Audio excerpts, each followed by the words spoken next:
Prime one, that's him. Sky. Thought you thought, but I wasn't born yesterday. All I do is ball. You goofies underestimate. Heavyweight bag, step on your weight class. I done moved across states, blood I can't cap. Strap put it on my pivot, clocking digits. Rock hard and I ain't even in the kitchen. I'm on a mission to move soft, make a thing flip like a moonsault. Keep a switch for everybody through salt. Face froze, somebody check dude pulse. Is you stepping or stepped on? Wake the game up, make them regret I was slept on. Bogey's world, welcome to a new dawn. Till I move up, I can never move on. Big bread got me bougie past the great poop on. I'm getting over while you busy fighting over croutons. Yeah, bogeyism, a true boat brother gon' get it. All this water got me tripping. Hella fish scale, but I ain't fishing. See I move with precision. When it comes to living, I'm the definition. If I stand for one thing, it's on business. Bogeyism, it just hit different. Yeah, it just hit different. You find my story is all non-fiction. I put my fam before me and I gotta mention. I keep an air fan tone mob a henchman. For you squares, option for opposition. And you ops that get popped trying to stop my ascension. Talking generational, you got my attention. Underworld motivational, you feel the sensation. Try and see how I look, get booked, I'll take it. I was just a cook, all it took was some patience. Now my phone off the hook, I got hella deals waiting. You ain't really made it unless you got somebody hating.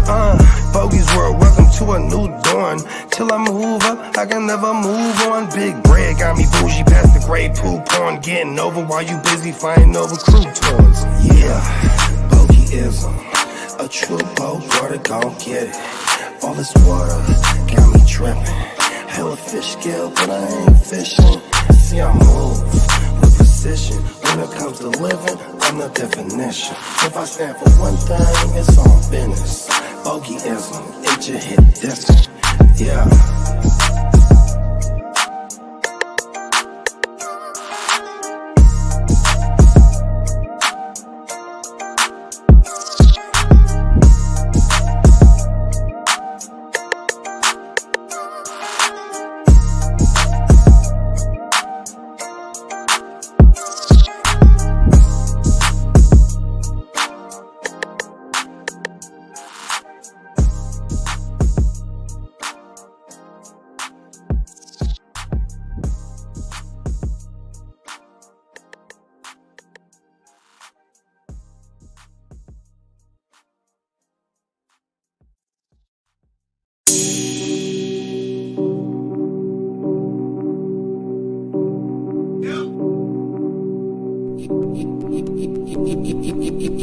Eureka. We make plays every day, yeah. We make plays every day, yeah. We make plays every day, yeah. We make plays every day, yeah. We make plays every day, yeah. We make plays every day, yeah. We make plays every day, yeah. We make plays every day, yeah. Hit 'em with the run pass option. I run shit or I shred from the pocket. I'm always shopping, I'm always copping, and always pray I'm falling like leaves an item. Hey, what could I say? I make plays every day. Catch me with a thick one, make her pay what she weigh. And then some. Welcome to my kingdom. Really in the field, never got my feet up. Go hard, push a hard line. Yeah, been around, peep the archives. Yeah. Off top, it's a long grind. You don't need to watch to see that it's our time, yeah. I'm counting chips, finna take the chip. You counterfeits, better pay attention. I'm about to check, catch me in my bag. Sunday to Sunday, living that. We make plays every day, yeah. We make plays every day, yeah. We make plays every day, yeah. We make plays every day, yeah. We make plays every day, yeah. We make plays every day, yeah. We make plays every day, yeah. We make plays every day, yeah. Could be one sitting in the pocket. I like to dip and dunk, but I rock it. Money, money, money is a topic. Win, win, win. Ooh, Yes, sir. Win, win, win. That's the only option here on the Real Fantasy Playmakers. Welcome in, y'all. Spencer the Guru here, ready to kick this show off. Appreciate everyone that's already rocking with us, man. We got that 5-minute intro now. Hope y'all enjoyed that. A lot of bogey-isms there. Appreciate Bogey, the man himself, and Miles Peacock for getting that video going. Kaka! So before we bring the panel out, we're going to shout out our early birds in the chat. What up, Derek? Appreciate you always being here bright and early on the Playmakers. Salute! Appreciate Derek always pulling up. And Iffy in the house. Shout out to Iffy. He was toward the end of that last track. Wise man If, y'all. If y'all don't know him, y'all know him now. He's here. Iffy, shout out to him. And Chase, what up, Chase? Appreciate you tuning in. And Irish boy, what up, Irish? Appreciate you, bro. All right, let's bring this panel out. You already know him, man. This next panelist, man, one of the realest in the game, always hitting us with the real fantasy isms. You already know him, man. Let's bring him out now. Heart to start, JD, a.k.a. the Guccini. What up, man? What's up, big bro? Shout out to the whole Guru Nation that's rocking with the Guru Nation on the Guru Nation channel. Shout out to everybody that's rocking on the Gen Wealth channel 100%. Shout out to everybody that's rocking on the Miles Peacock channel 100%.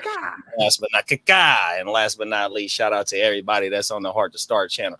I'm gonna keep this real short and simple. Peacock, you's a motherfucking genius, bro. 100% on the Playmakers intro.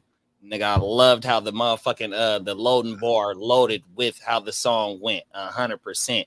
And if you ain't stepping, you getting stepped on 100%. And then also, and I said this before, on the Playmakers joint on the second one, when Bogey say counting chips about to take the chip, you gotta look. It showed a championship trophy on when he say that, man. Peacock, Bogey, you niggas, man, is a hell of a tag team duo, man. Shout out to the godfather of the Gen Wealth, and then shout out to the motherfucking architect of the graphic designs behind the movement, man. 100%, man. Yes, sir. And yeah, we're gonna be talking busts and league winners tonight. We're gonna definitely have our my guys tonight, Irish boys. So stay tuned in. We're gonna have that in just a sec. But let's bring out our next panelist, y'all. JD already introduced him, man. He's the illest in the game with all the graphics, video work, y'all. Neon Peacock, Miles Peacock himself. Kaka, what's up, bro? Yeah, what's up, guys? I appreciate that, JD. The shout out was real. That's dope, man. Of course, yeah, go check out the website. Got fresh graphics dropping daily. And then, of course, you got the fantasy football isms, right? Rocking with my guys, bouncing ideas off each other, talking football every day. So that's how we do it, man. We're here to win championships, and appreciate everybody who's rocking with us. 100%, bro. Hell yeah, hit the nail on the head, Peacock. And speaking of winning championships, his next panelist has won a good amount of championships. Hell, he was the overall best ball king last year. This man knows his stuff. Let's bring him out, man. Jets fan out on the West Coast, y'all. Kidda! What up, bro? What up, yo? What's up, Spencer? Guccini? Peacock? Can't wait to rock with y'all tonight. We got a good topic, as always.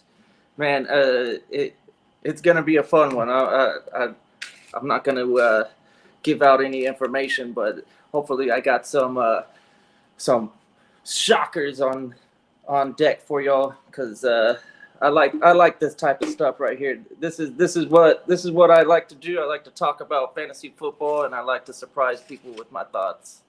Yes, sir. This is where championships are won, baby. This is where we do it. You know, these league winners and busts. I mean, you gotta take a stand. This is August, y'all. You gotta take a stand on who we're drafting, who we're avoiding. So let's get it going, y'all. Let's bring out the founding father of the GW, and he's really embracing the bust side of this. Pause. Let's bring him out, y'all. Bogey. Hey, pause. Yeah. You can read the rest of your name. Yeah, bogey bust on them pause. You know what I'm saying? That's, you know what I mean? That's how we rock in tonight. You know what I mean? Shout out to all the Playmakers and everybody else rocking with us. You know what I mean? I'll make the intro short and sweet for me. You know what I mean? Pleasure to be here as usual. Playmakers assemble. And before we get to the meat and potatoes of the bus and league winners, we got some news from our ear to what the up, streets. Song? Shout out to our guy Lee. Woo, the ear to the streets. Can't Good forget evening, Lee. guys. What up, bro? What's up, man? Guccini, Fella. Peacock, Yo. Bogey, Hey, Spencer, Kidda. Good evening. What's up, Lee? Not much, not what much. you got we for us, got? Lee? What you got? All for Hit us us? with the we got a news, big Matthew brother. John trade. He's heading to Atlanta for a 3rd round pick to New England. Matthew Judon for a 3rd rounder. That's good value to Yeah. move a 30 From New England to Atlanta. Yeah. Exactly. Yeah, and they need that position a lot, man. They need pass rush over there bad. What else you got for us, Lee? Oh, I got some Brandon Ayuk news. Okay, lay it on. Alrighty. Pause. San Francisco's reportedly now have the amount of money they've agreed to on for a contract. Just the length of years and to get the deal done is the final thing. There's no final deal yet. It's just the length on years now. Okay. They Okay, can't. so they're close. Money's They're there. close. It's just the years. Okay, I like this. This is good. This is good optimism right here because selfishly, for all my Brock Ayuk shares or even just my Brock shares, period, we need Ayuk to stay put. I agree. I don't know Yeah. how it happened, but I got a lot of Ayuk and Pickens together, and I'm like, oh please, Oh, don't no. have them be. Don't trade them, Can't be please, don't having trade that. Yeah. We don't want 2 Arthur Smith receivers. That would What not be good. All right, what else you got? I know we had some injuries. Also, here. we got some Jordan Addison news. His ankle injury that he sustained today is not as serious as it was thought to be. Okay, all right. So, And while we're on the Vikings, I do know our man JJ, young JJ is Oh, yeah, that gonna was miss the entirety of the season. McCarthy, to be clear, McCarthy. Down. Yeah, Yeah. JJ Yeah, McCarthy. JJ yes. McCarthy. Yeah, don't get any wrong ideas. Jadis is Somebody okay. right now just like, what? He better be okay. I had a heart attack right now. What the fuck you talking about? Flex draft last night, and I got Jadis in the 2nd round. He better be okay. also, Wow, I you got him got in the some 2nd Jahmyr round. Gibbs news. Yeah, he slipped, bro. Jahmyr Oh. Gibbs' injuries is not as serious either. All right. Yes, Well, great according news. to the head Love coach. to hear that. Yeah, We love to hear that. It's not considered significant or serious. He should be ready by week 1 and ready to go. There we All go. right. There we go. Little And sensual for man. those Yippee. that Dante Johnson shares, he's got a mild groin strain. Ooh. Oh, I got him in that My draft groin. last night too. He's my WR. I kind of waited on WR. I think he's my WR3, but I got Romeo Dobbs too later. I could just put Romeo Dobbs in that 2nd There you flex. go. There And you if I go. get anything else to let you guys know, but have a great show and rock away. Yes, sir. Appreciate you, Lee, Lee. Ear to Our the ear streets. to the streets. Ear to the To the streets. streets, Yes, sir. man. He's going right back to the streets right now. He's like, look, Yeah, look, he's going to get more news. Guys, go get that news, Lee. That's our guy, man. That's our motherfucking guy right there, Yeah, dog. man. Shout out to The Lee. ear to man. the He's, streets. he's, Yeah, he's one of the backbones of the playmakers for real, though. 100%. Yeah, I'm gonna get one of those ear on the streets shirts. I'm gonna draw it up. Yeah. A literal ear like on the street. Yeah, like Ear a to the trotting street. along on the street. That'd be better. Yeah, just pointing like, Yeah, hey, just leaning breaking on the news. He's leaning on a stop sign of Fantasy Road, the corner of Fantasy Road. You know what I mean? Bro, Yep. it's an ear, but he's on the corner of a street and he has a satchel with all the newspapers and he has the breaking news. Oh, there Yeah, it and is. he's screaming out, "Bogey!" My mama. And he got to have his cell phone with him too, though. He got the paper and he got his cell phone. He trapping. Oh, Hear my ye, hear ye. Yeah. So all right, let's get to the. We're gonna start with a bus. We're gonna go around the horn All Like right, a, yeah. like a real bukkake. Pause. Yeah. Pause. I don't even have enough pauses. I wasn't even saving that one. I just thought of that one right I'm now. out of pause. That's too many pauses to give all enough pauses. You gotta say it like you're from Harlem. Pause. Hey, I'm gonna add a pause button to the soundboard. Watch. That's gonna be Friday morning. Watch. Yeah. Right. Yeah. And then the Norm from Cheers, the guru. You already know, bro. No, man. Be hard. Derek, you already know. Yep. No Diddy. Facts. All right. Well, Bogey, I guess, had the dip. So, The baby tried to tell. She tried to tell me that some of her bus. She was like, "Listen, I'm throwing CMC." I said, "Hold on, baby, get inside." You know what I'm saying? damn, man, he just name drops. Is that Right at the start? is that where he's? Oh, all right, here we go. Bogey's throwing it. bust. Pause. Christian McCaffrey. Ah. Whoa, dude, I thought you were joking. I gotta say it, Christian McCaffrey. Because for most people, if you know, the ADP is not really going to drop on him because they just love CMC. They're going to keep drafting him up high, and I mean, I feel like the person who finishes 1 overall at the end of the year isn't going to be CMC. So for that matter, it makes him a bust to me. Because it's hard to repeat number 1 overall 2 years in a row. Derek can't believe it. He's shocked. Derek is shocked. He could be limited. There's a number of ways where he could be a bust. He could be limited. Hey, maybe we're so good that we're whooping ass. They say it's early in the fourth. Go ahead and sit down, CMC. And what if we're winning in spite of him? You know what I mean? What if we're actually throwing more touchdowns? And he's not ready, and he's not getting the job done before, you know. Or there's another scenario. Like I said. Didn't he have that consecutive touchdown record that he was going after also? Mm-hmm. So I think he had 13 straight, 14. Was it more than that? It was crazy. It was a crazy long back to last year, I think. Yep, I actually agree with Bogey on this because I just have seen this time and time again. We always think it's never going to end, but guess what? It's going to end, and it could be as soon as this year, as much as I hate to say it, because the thing with CMC, I think Bogey hit on the main points, is that, you know, the Niners could be winning enough to where they you know, can afford to scale him back, and at even his worse, age, if we're getting blown out, they're not going to be like, CMC saved the day. You know what I mean? Like, he's out of there. Yeah, and then to me, the reason I've dropped him is with this calf injury. Like, that's what I'm saying. I hate to be negative, but I have a feeling this might be a reoccurring issue. And you know, I want to add to that too, bro. Is the fact that Jordan Mason is looking good in camp as well. Not only the calf injury, not only the usage that we've seen him 330 total combined touches last year, but the fact that Jordan Mason is looking like he is the solidified RB2. That's what's going to help us. It will preserve McCaffrey, but also it will damage his fucking fantasy relevancy just based on that Jordan Mason. We need him to be able to take 125, maybe 150 carries. If not, you can't combine. If you can't combine 150 carries with 2 running backs, if Jordan Mason can't do that, but we do need that, bro. Speaking from a fan's perspective, shout out to my boy. Shout out to Slim. 100%. You already know, Bogey. 100%, bro. We do need that. My bad. Yeah. Anybody else got some thoughts on it? Because I got one more thought, but it's kind of.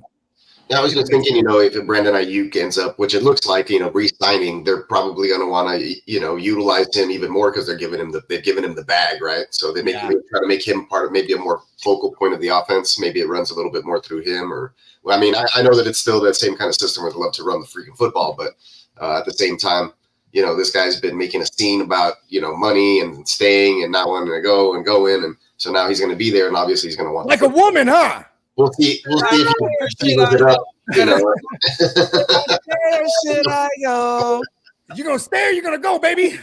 Because this is He's problem. Man, why would it'd be if he's like a woman, and it's like, all right, why would you're with the best man, arguably, as far like the 49ers are the best man. That's what I'm saying. Other than the Chiefs, it's going to the prom, baby. Right? Yeah, you're not going nowhere with the fucking Steelers. To the big ball, Cinderella. You're gonna go to the ball and then be out of there after 1 week. So. Yeah, exactly. So to me, it's one of them deals to where the offense will be just fine. Really, the only counterpoint to this, why I think CMC is still going 101, is that nothing's really changed in San Francisco. But it's just, man, age, man. It's like it just because say nervous. The Ayuk doesn't occur and he goes and we do make a trade somewhere else and he's gone. I think people will tend to look at like, well, CMC's going to get more, and it'll you know further not let him fall at all past top 5. I think. Yeah, consensus. I mean, like an ADP consensus, it's like he's going to be the 101. Yeah, and let's get this straight right off the rip though. There's nothing that showed us for right now, or like how Bogey says, is a recency bias that showed us that he's get off of him. There's no decline right now, but yet just the usage and on top of the calf injury. You know what I mean? There's no from what he did last year coming into this year, it really, even though he is the consensus 101, there's no drop off in his play though, as of coming into right now. You know what I mean? The calf injury, yes, I understand that.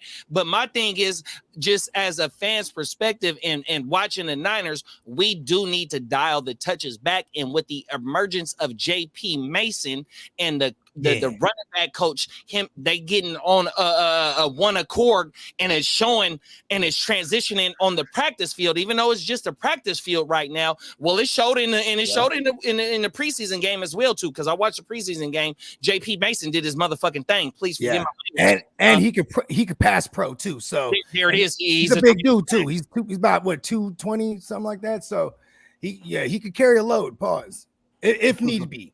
If need be, 100%. But that's the thing, and that's what scares me of CMC, because the emergence of JP Mason, because we haven't had a solid RB2, and we've always drafted for that position, just like the wide receiver position. And we've always drafted 100%, bro. He's not the prototypical Shanahan type. You know, Shanahan usually dates a different type of running back. You know what I mean? He has a different. He likes the 5'10", 5'11". You know, $185, $190. The 200 plus guys. This is new. You know what I mean? I like Wise Man's take. I'm with him on that. BA here to stay. It's like when your girl mad at you. You might not talk, but we in the same house. It's like, what she gonna do is she gonna go back to her mama house for like 3 weeks, and then she gonna get tired of her mama, and she gonna be like, "Babe, I'm sorry." You're like, it's so cold in Pittsburgh. Yeah, exactly. Yeah, here on the West Coast right now. 100%. Come on home, BA. Yeah, he's coming. Home. We're cooking your favorite. Yep, exactly. Yeah, he's coming back. And I have CMC. I have him as a bust because it also serves as a reverse jinx. Everybody laugh diabolical with me. Come on. Yes. Reverse jinx him into greatness. He did it last year, so. But yeah, I think anyone got a counterpoint? Anyone still believe that CMC is the clear-cut number one and that there's no need to worry? Just this, I don't know. No, you guys hit the nail on the head. I can't come up with the reason why I would have him going at his ADP anymore. The injury, it was always on my mind because he's got that history where he doesn't really stay on the field every week, every year. There's been some years where quite remarkable. He's been out for a period of time where if it wasn't timed right, it really hurt your team. And of course, the talent is probably the best in the league. The idea that running backs, they start to age and they age quick. I wouldn't be surprised, like Spencer said, where you start to see a real drop off. 28 years probably old. right now. Yeah.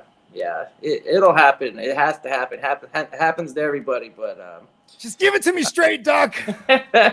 The calf early on, that's something that's probably going to. That's the only reason he's even on here. Other issues. We talked about this when it first happened, where when you got that middle muscle where you've got one end and the other end kind of like suffering because of that one issue. It won't be surprising if he does something else. Yeah, I've seen people play football with one hand, never one leg. Yeah, for sure. What's on? The one arm dude. Yeah, he was a savage. Shaquem Griffin, I think. Well, JJ Watt had that thing on his arm for like a whole. JPP. He was. It's the fireworks. Gang signs without even throwing them up. He was just. He missed the fingers. All right, what's up? Somebody. Yeah. All right, Kidda, who you got? Buzz. Pause. I'm a big time hater of Kyler Murray. I just hate seeing how he's drafted as like a QB6, QB7 overall. I had guys like Jordan Love. He's starting to climb. I can't see any real value. He doesn't stay out there for a full season. You might get 6 good weeks out of a guy, but we need at least 14 to get to the playoffs. And what are you going to substitute him with? Because you picked him so high, I feel like you're going to miss out on a wide receiver or running back value.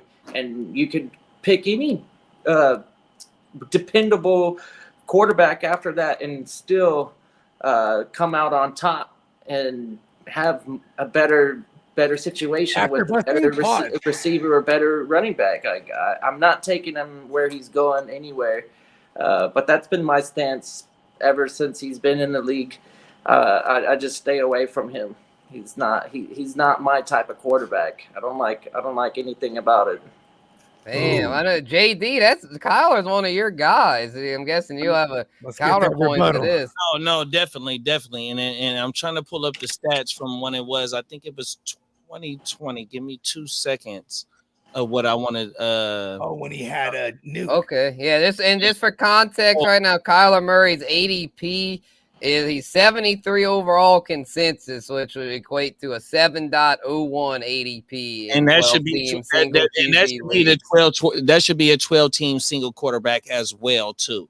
But for give me 2 seconds. But for to double back on what King Kid have said, shout out to the 32-man champ, 100%, man. That what he say do resonate around this motherfucker 100%, man.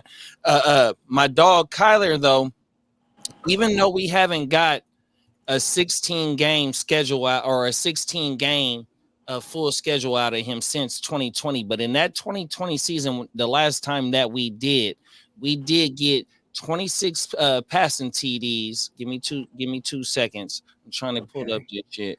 Kyler was the top 5 overall quarterback, and I know that. Oh, in 2020, like his full season stats. Because he's never played a full season. That's why he's going to the. Oh, okay, yeah, that's his last. 16 games. He last full season.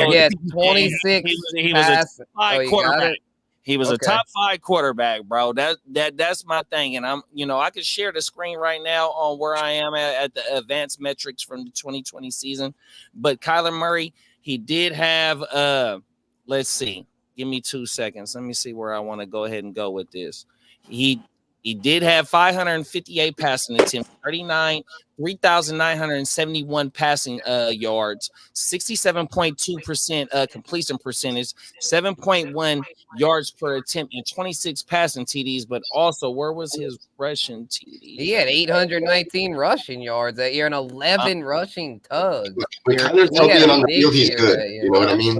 He's just missed games now. Yeah, the past 3 years. The thing is, though, the 2022 and 23 is both because of the same injury. He tore his ACL at the end of 22, missed 5 games, and then he missed the first half of last season because the injury. And that's my next point is that he missed the first half of last season, but when you come back to what he did the last half of the season, he had a couple top 15 finishes just coming on the field. You know what I mean? On top of playing 8 games, 100%. I got some stats. I can pick them up right now. He only had McBride last year. And I do want to point out in 2020, that's when they actually gave him a weapon. Nuke, bro. Oh, I saw that one. That one flew right in your face. Yeah, that was crazy. It went right in my ears. It was live TV, people. One of that motherfucker said some shit to me. Anyways, before I was rudely interrupted. I mean, they gave him an actual weapon with Nuke. He got Nuke Skywalker. Back then, he was Nuke Skywalker, and a motherfucker was Kyler Ren, and they had the force in that motherfucker. And he was pacing to go about like 60 tugs that year. And last year, he had one game with 11.8 points, one game with 15.3 points, and then other than that, it was damn near floating around 20 or above. He had a 17 and an 18, and everything else was 20 points coming off of off whatever injury it was last year. And I can pull that shit up too right now because it's another little app that I fuck with that guy. Yeah, he should be a little more inclined to run now too. Being a little more healthy, and then the addition of the other wide receiver, and then T. McBee emergence. I'm happy with his ADP right now, but I would agree with Kidda. If it climbs any higher or he starts getting drafted, QB6 or QB5 or QB4, then I'm kind of off of that because of the injury risk. Watch when Marv catches a big one in preseason from him or something. They're gonna be like, oh. I just would rather have Tua way later.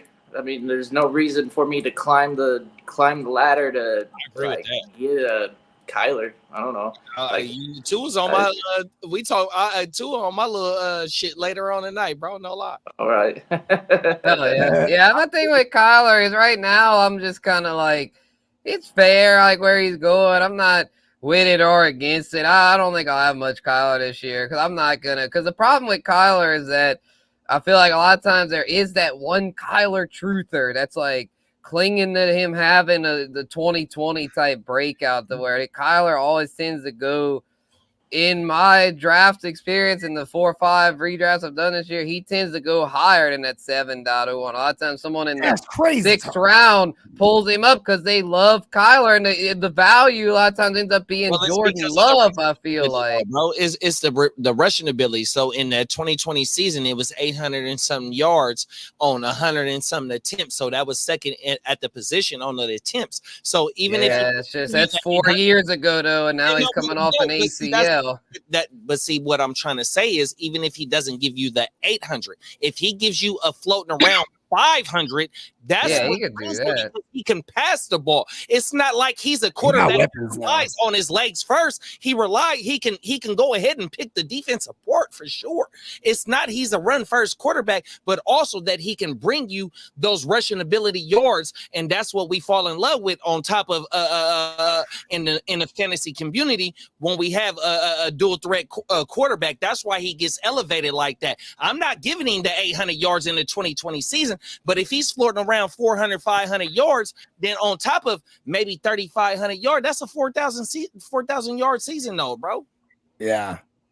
And I think a lot of the ADP is driven by people who play in 4-point passing touchdowns. So that tends to bring him up because of his history of being a mobile guy. I will point out that going into 2021, he was very vocal about using his mobility as a luxury versus like they need to depend on him in the run game. And we saw that translate to a heavy dose of James Conner, because that's when they brought him in. And you know, they still got James Conner. So, but the run, having a heavy dose of run game, it usually opens up for a mobile QB too. So I mean, my real question is he even any good at Call of Duty? You know what I mean? Are there any Call of Duty releases this season? Yeah, and if there aren't, then he's probably not there yet. That's the question. You know it is. They come out every year, or what, bro? I don't think there are, so I think he should have a pretty decent year this year. All right, who got? Give me the other bets. Let's. Yeah, I think Peacock. Who you got, Peacock?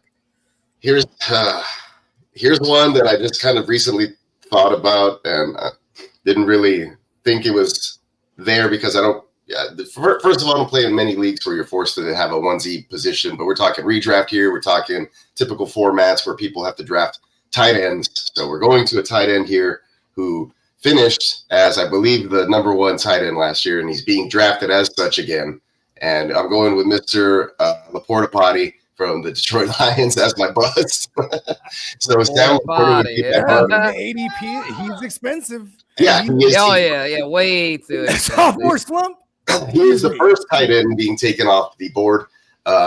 Typically, tight ends take a while to break out. Obviously, he was a big part of the Lions offense last year. That's what he has going for him. Supposedly, there's going to be an emergence or resurgence of Jameson Williams. We'll see how that plays out, right? But I do know that the Lions love to run the football. Amon-Ra St. Brown is still there, and he gets plenty of looks, and he gets some running. Amon-Ra Dog, that's right. Amon-Ra Dog. And so Sam Laporta, so here's an interesting fact. I believe he was really touchdown dependent. He did have a whole lot of yardage. I think it was like over 800 yards or something near that. And he had 10 touchdowns, if I'm not mistaken. And count them 10. Yeah. So if you go back throughout history and you look at not only rookie tight ends, but just tight ends who have a double-digit fantasy, touchdown season, and you look at what they follow it up with, and we're talking about, guys like George Kittle and Mark Andrews and guys that we know and love and trust. Darren Waller. Yeah, the numbers they put up the following year are usually around half of that. And you're talking about 5, 6, 4 touchdowns the following season. So regardless of that, I feel like the way that he was scoring touchdowns on the amount of volume that he got, that was a little fluky. And then so for him to be as expensive as he is, which is the tight end one, meaning you have to take him, I think, in like I've seen him go as early as like the second round. So if you're spending that there for a one-off position, it's highly likely that it's not going to pay off for you just because of where he may finish. You still have Kelsey in the wings. You still have Mark Andrews going rounds later, Dalton, Kincaid. And then you have other guys who could, potentially take Ferguson and jump in there. Yeah, I'll talk about other potential league winners or, in that realm of tight end, right, that we just kind of mentioned. But those guys that like maybe tight end 6, 7, 8, that could take a leap and still finish, tight end 2 or 1, a la Laporta. So, I just think that he's way too expensive and he's going to bust almost, I'm going to put it like a plus 60% that he does not return on the investment of being the 101 of tight ends and going like second round value. So that it's just way too expensive. Bugatti!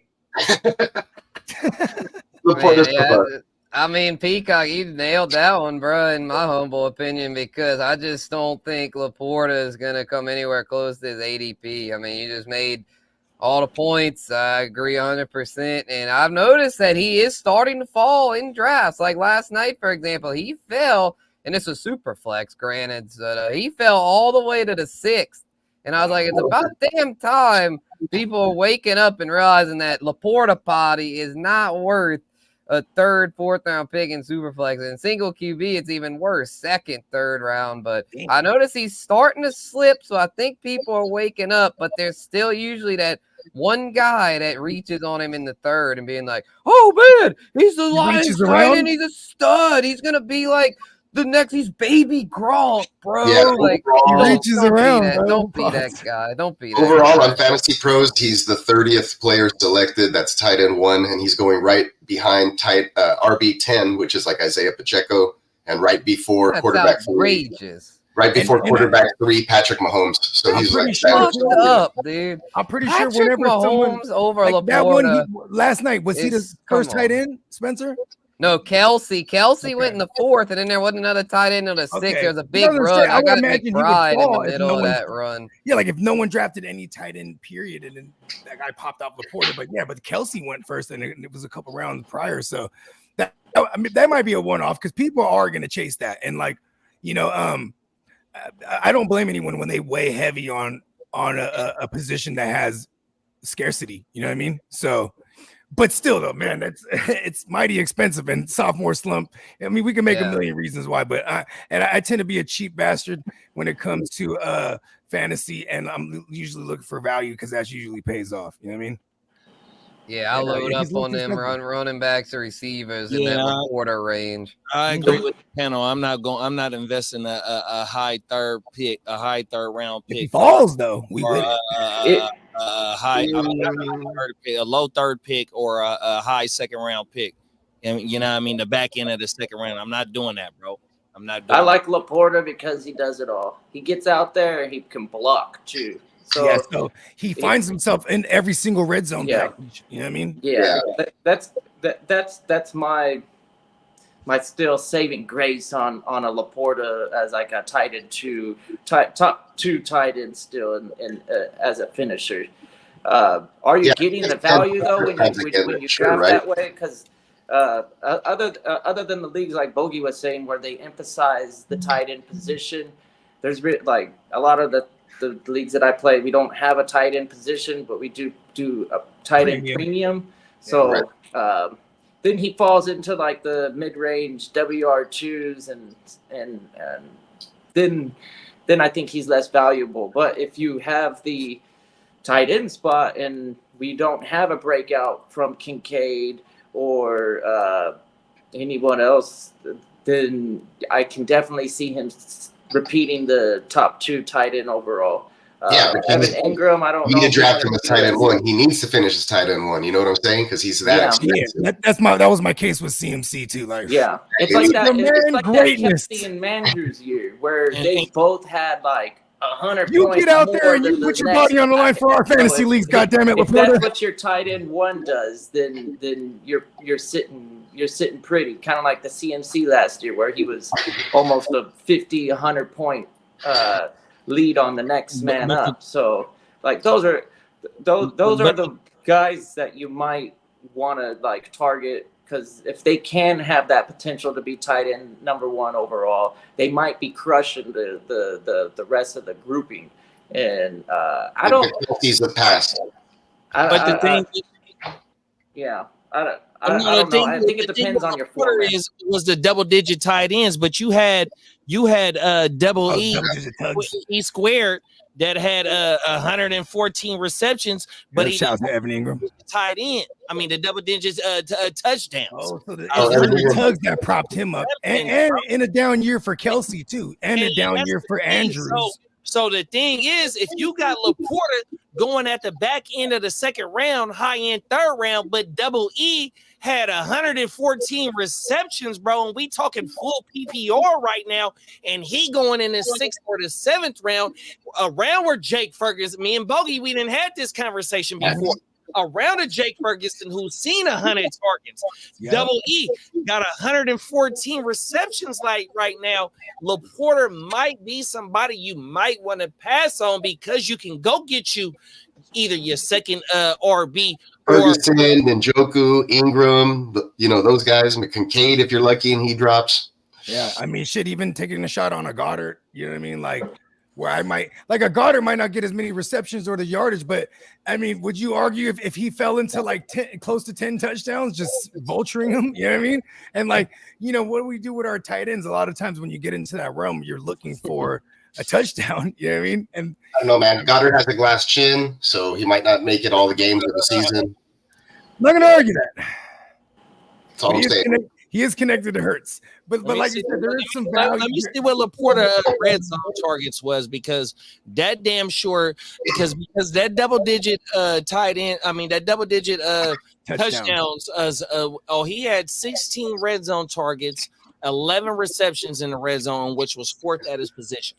So and that was 10 of them were tugs. And see, that's the thing right there, and that's highly efficient, super highly efficient. But the touchdowns are so unpredictable, though. That's the that's why he's a plus for me. And now Stephon Diggs is gone, and the defense is like, all right, who's the best pass catcher on the team? Wait, no, that's Kincaid. Oh, my bad. I mean, Kincaid, they getting kind of crazy on him too. I'll admit, So, I forgot we were talking about Laporta. It was the Blues. Yeah, I mean, you're good. Yeah, he's much cheaper. Shout out to Derek. He said, "Who took double E? E square." I see you, big bro. Talk about it, man. Yeah, but that's a good I got it in some dynasty leagues. So, yeah. Later. That's what I'm talking about, though. It's just the ADP on Laporta potty. Yeah, I think we can agree that while Laporta might still, he's here to stay. I mean, he's not a bad player by any means. He's not like a bust in real life, but for fantasy, coming off the crazy rookie year, it's safe to say he's probably not going to repeat that as a sophomore. So I think that's our point here. It's like we're not shitting on him from an NFL perspective. It's just from a fantasy perspective, it's just a little too out of hand. Yeah, look at guys like Evan Ingram, right? He had a great rookie season. Like he had like a shit ton of yards, and then what did he do his sophomore year? What did he do like the next 5 years? Like nothing until like a couple years ago. Let's hope Laporta doesn't go down that route. I think he'll be better than that. He at least he doesn't have bricks for hands like Ingram did for a while. But also Laporta has Ben Johnson in his back pocket, bro. Johnson, for him also to be a top candidate to be in the 2025 head coaching realm, if he wanted to choose to do that, he's going to use everybody, bro, 100%. So it's not that we, like Spencer said, the Guru Nation said, we shitting on Laporta. It's just that you might be able to go ahead and I like Laporta. He's just we're not getting him at a value. You know what I mean? Yeah, for sure. We made our point with Laporta. Double digit. If I see Laporta right now, I'll fight him on it. JD, who you got? Who's your bust? Pause. Oh, okay, let me go right now. Pause. I wanted to go with the biggest glacier If y'all know what glaciers is, pause. Glacier. In the face. Pause. Hey, it's gonna be vonAchane going. Oh, he stole mine. I was literally gonna be mine. I should have skipped you. Load up another one. Great game, recognized game. It's all good. The Hey, we could double team this. Pause. Hey,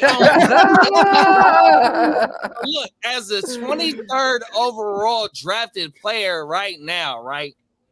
That's a no. 11 games played. God. They gave up. Give me 2. What up, Carl? They gave up a 2025 third round pick in order to move up in the draft to get Jalen Wright on top of. Give me 2 seconds. Raheem Mostert last year carrying the ball 209 times. So what vonAchane did was he did everything that Raheem Mostert did on half of everything. But if you factor in what Raheem is still there and what Raheem is still capable of doing on top of the mixture and the draft capital that they gave up to bring in Jalen Wright, is just not feasible for me to go ahead and invest. What is it right now? Give me 2.3 overall. It's 23 overall to 2.11. That's insane. Of the draft, bro. I'm not giving up the 23rd pick of the draft to base on what bruh did on 7.8 yards. Growing your load too early, man.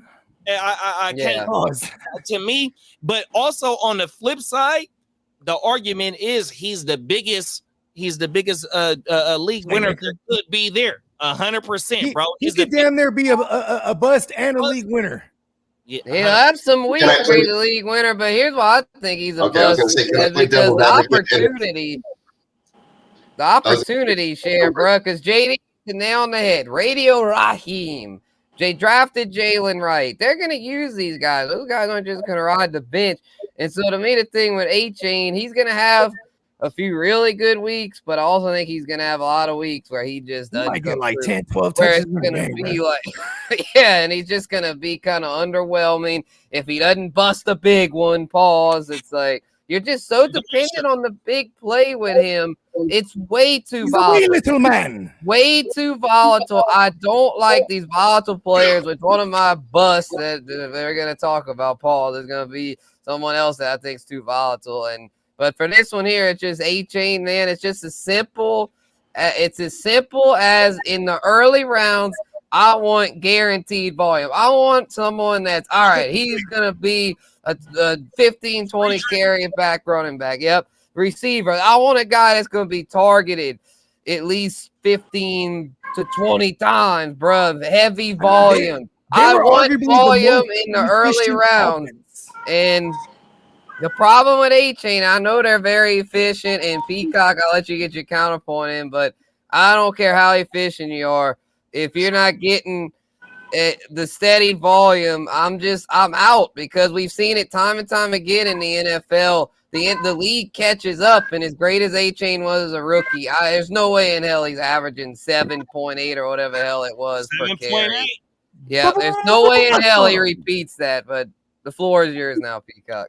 Sure. Okay, and just to go right off of that, you know what else is not repeatable? Raheem Mostert's 20 freaking touchdowns from last season. There's no way he's doing that at age 32 or whatever it is. If you look back at his career, last year was the anomaly where he actually stayed healthy for a full season and played as much as he did and was able to get 209 carries, because he always gets hurt if you actually look back at the way he does things. But regardless, that system has always had multiple running backs all the time. And the reason they do that is because they are all hyper efficient.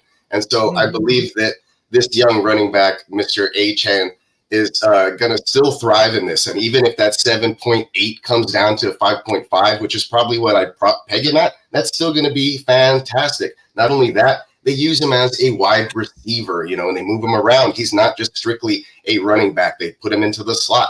And so they have a lot of little trick plays and shovel passes and things of that nature. Coach, the genius over there who likes to hit the pendulum, he knows how to scheme up plays for playmakers. And guess what? This guy is a playmaker. And just like JD said, he could be on the flip side a league winner. Now, if you do it right, and I understand the volatility issue and the scaredness of him being injured and things like that. And that's what happens with guys like this. Typically, when you're fast, sometimes the body doesn't hold up, but he can break a game open for you, especially in fantasy, and he can do it more than one time. And then the other thing is, we've seen it from everybody on this. You're drafting Jalen Waddle and you're drafting Tyreek Hill, And that's where I want to chime in.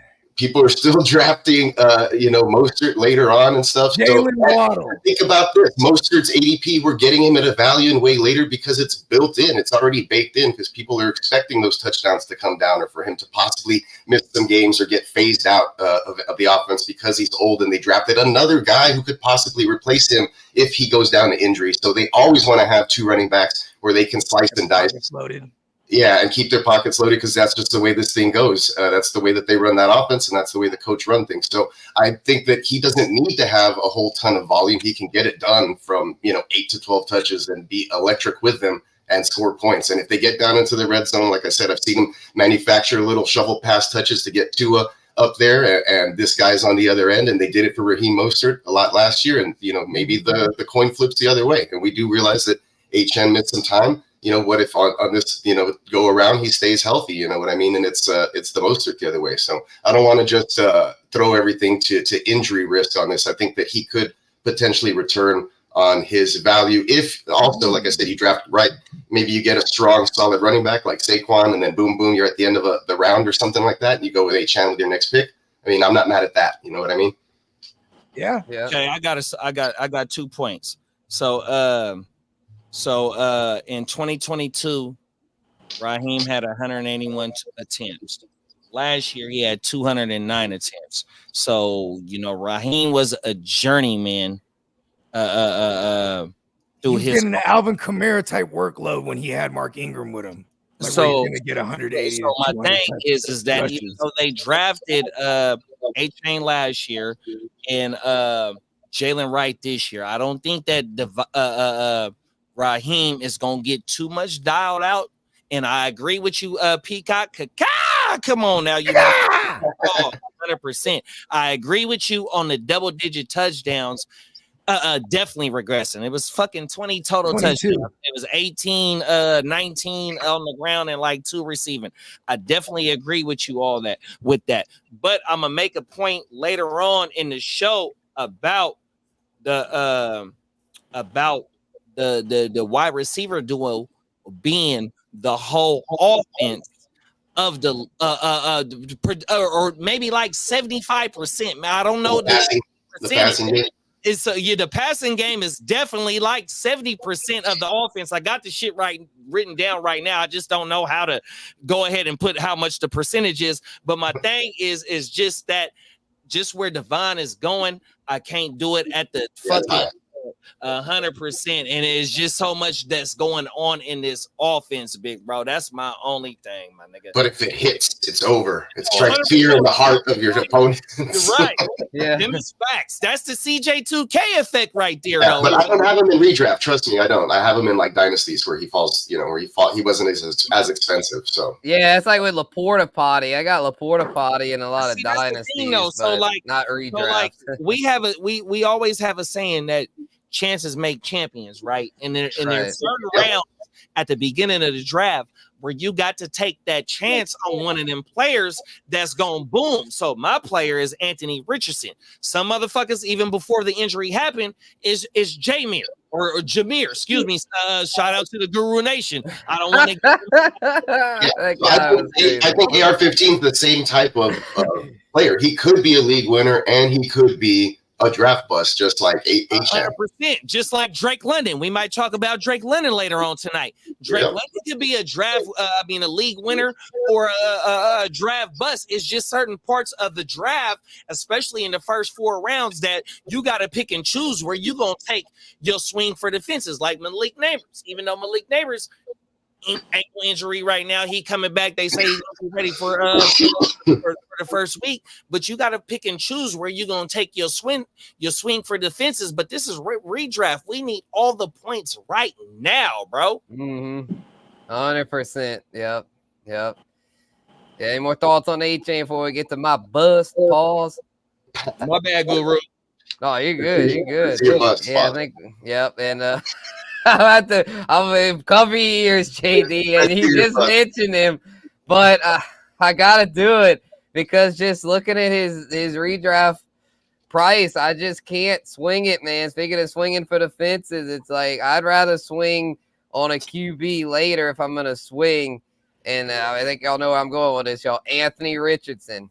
Anthony Richardson is my bust pause because I just feel like putting him up there with Dak, Burrow, Lamar. I mean, it's just like, come on, man. These guys have done it year after year. These guys have proven that they can get points. And while he had a pass there for A-Rich to get points because of his rushing, I get it. And he's got a big arm. Like, I mean, obviously he could, but he's just so my expensive. thing is, it's You're like, drafting him yeah, like if he's you're a dude already. I mean, he's basically a rookie this year because he only played really 2 full games last year. I mean, a total of 4, but he got hurt in 2 of them. So really 3. You know, he played like 2 and then 2 half games. So it's just one of them deals to where you're drafting him at his damn near at his ceiling. And because of that, I'm out. I mean, Fantasy Pros ADP. Let's see where he's at here. Let's see. Stroud, QB5, Richardson. Yeah, early 5th. That's just crazy to me. Like, I cannot do it. Like, if he was going in like the 6, 7 turn, like around where Kyler or Jay Love's going, I'd be cool with that. I'd be like, all right, that'd be the point where I'd be willing to swing for the fences. But I'm not trying to swing for the fences on a damn QB that's pretty much a rookie in the 5th round, because if you can also get, if you're wanting to swing on the young QB, they've got a couple of stud rookie QBs that could be really good if you want to swing later in Caleb Williams and Jaden Daniels, and you can get them much later than Anthony Richardson. So to me, the quarterback position's a position. There's so many guys there. You don't really need to swing for the fences and take one too high. And to me, if you want Anthony Richardson, you're going to have to pull him up very high. And I just don't see a QB1 ceiling. I know some people do. Shout out to Fantasy Football Lord, Lawrence Jackson for NBC Sports. He loves Anthony Richardson. That's his number 1 QB. And I fuck with the Lord. I'm not trying to hate on the Lord here. Normally I agree with him on stuff, but he always shows love. Right, facts. Yeah, shout out to him. But on this, I think he's going cray-cray because I don't see Anthony Richardson having that kind of ceiling. There's no way in hell he passes Allen, Hurts, Mahomes, or Lamar, or even Stroud. I mean, I have Stroud as my QB5, and even Stroud's hype's getting a little out of control at times. I mean, Peacock even acknowledged that. Warranted. He has all the weapons. I mean, Stroud did it, though, last year. He's got all the weaponry, and he did it last year over the full season. So he also did it in college with 3 really good receivers. Right. So that's just, I mean, Stroud, you're going to deal with me. Has shown it, and to me for fantasy, if I'm going to take someone super high, you got to show. It's kind of like the A-Chain thing, too. It's like A-Chain. I mean, yeah, he had these huge moments, but I don't tend to target players that just kind of have these boom games. You got to show me over a full 17 games. Yeah, go ahead, JD. But bro, the difference between A-Chain and Richardson is that Richardson touched the ball every time, bro. 100%. So if he only throw for 3,200 yards and what he doing on the ground, you got to think he got Shane Steichen with him. He got a whole season of Jonathan Taylor. They done drafted AD looking like the man. Michael Pittman finished as the 13th PPR wide receiver last year, big bruh. Josh Downs, the 3rd targeted most rookie last year, bro. On top of the offensive line that they have, I mean, I know the potential. We're drafting on the potential, but yet if we talking about just rushing capability and just minimal passing floor, it puts him damn near as a 4,000 yard combined player on top of whatever combined TDs he got, though, bro. And that's why he's so elevated right now. He getting pushed up, and I understand that, and I'm a believer. I'm on the hype train. Fuck it. I'm gonna admit it. Yeah. That's he's got to stay healthy. Song just hit the nail on the head. I'm just not really confident that he's gonna stay healthy. Every NFL player though, bro. He's a giant. For every top whatever draft we talking about player. He probably has one of those giant like custom toilets because he's too big for a regular What toilet. Clock? I mean, he got seven times in 4 appearances. Ooh, right at the merch. Yeah. Shout out to Clock. Oh, right there. And shout out to the sponsor of the show. I forgot to do that. Clock, you see that? What a plot. I know what that is. Clock. Yeah, that's one of his jersey giveaways. Yeah. Oh, my mama. Shout out to Clock. I won that. Man. We winners over here, B. 100%. Shout out to Clock Manager. Oh, my mama. Right. But yeah, no, that's a good point, man. I'm quite the vagine when it comes to fantasy, and like in Superflex is pretty much all I play. So like I kind of stay away from the high priced, high volatile mobile QBs because it's hard to come across the fucking a QB that easy in Superflex redraft. So it almost makes me inclined to have a third QB as insurance. And in Superflex, that means I'm dedicating 3 of those first 10 rounds more than likely. And so I just kind of stay away from a mobile QB so it doesn't dictate all of my actions. Yeah, look, but on that note, I ain't mad at that. My pops' birthday, so let's get it. Clock. We got some Clock news. Maybe having a new show soon. Okay. Let's get it. Yes, Clock. That's what's up. Talk about it. Is it the P Clock hour? Yes. The long awaited. Peacock o'clock. It's my pop birthday, y'all. So I'm gonna dip out. You know what I mean? I'll be in the chat. You know what I'm saying? Shout out to everybody that's rocking it. Yeah. I'm definitely gonna put some of mine in the chat. You know what I mean? Okay, yeah. Maybe we can move on to breakouts now. Yeah. Well, I was just gonna read out AR-15's game log. Peace. Peace, bro. Look, here's AR versus Jacksonville at home, 21.9 fantasy points. Next week at Houston, 17.7 fantasy points, gets knocked out, doesn't play next week versus Baltimore. Returns versus the Rams, has a great game, 29.6 fantasy points. Next week, does not finish the game, 4.4 fantasy points, and then you don't have him for the rest of the season. Yeah. Oh, I mean, yeah, it's tantalizing. It's very tempting. He played 4 games and he didn't finish 2 of them. Yeah, it's like I feel like he's like the, he just like he's the guy that's like he's gonna be. He's got it's a great presentation. He's got it all like this is what I did. I did in there. This is my ceiling. Like he's got it all like in front of you. It's all in front of you, and it's tempting to want to go. Yes, that's all mine. I got it. Yes, Anthony Richardson. I'm the Anthony Richardson guy. I'm gonna win my league.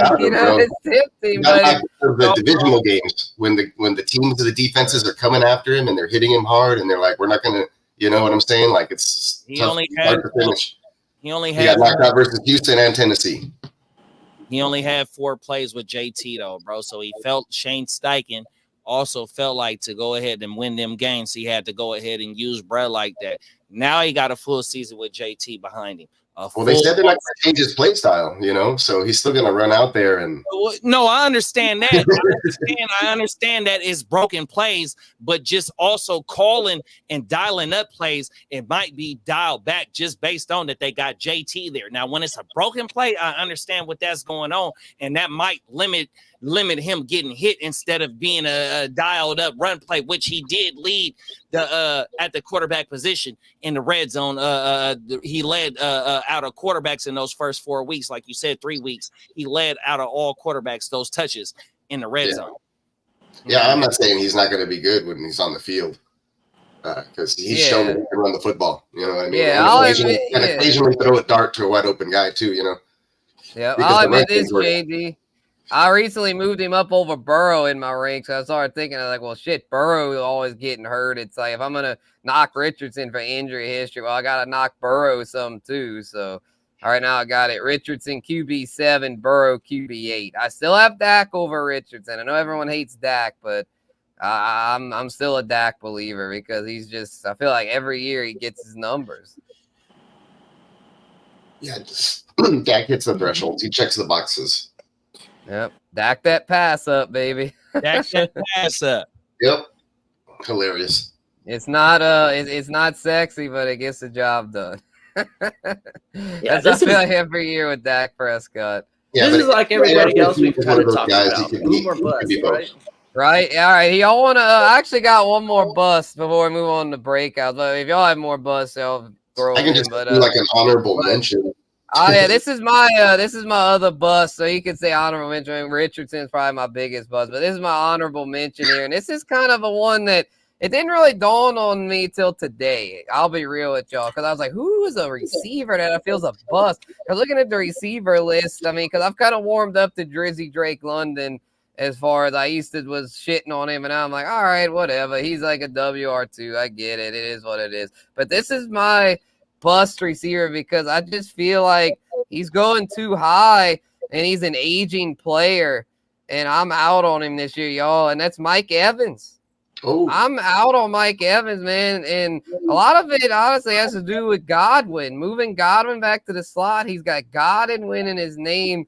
And with this new offensive coordinator, Liam Cohen, I think Chris Godwin, I'm buying the Godwin hype. You can get him much cheaper than Mike Evans. And Mike Evans is someone that, I mean, he's not in the prime of his career anymore. He's still very solid, but he's more now of a guy that hovers right around 1,000 yards. He's not at that level of a Tyreek Hill, Amon-Ra Jettis. He's not a 1,600 yard guy. He's more of a 1,000, maybe 1,200 yards if we're lucky. In the touchdowns, yeah, he led the NFL in touchdowns last year, but we all know how touchdowns go. That can come and go. That is not a reliable thing.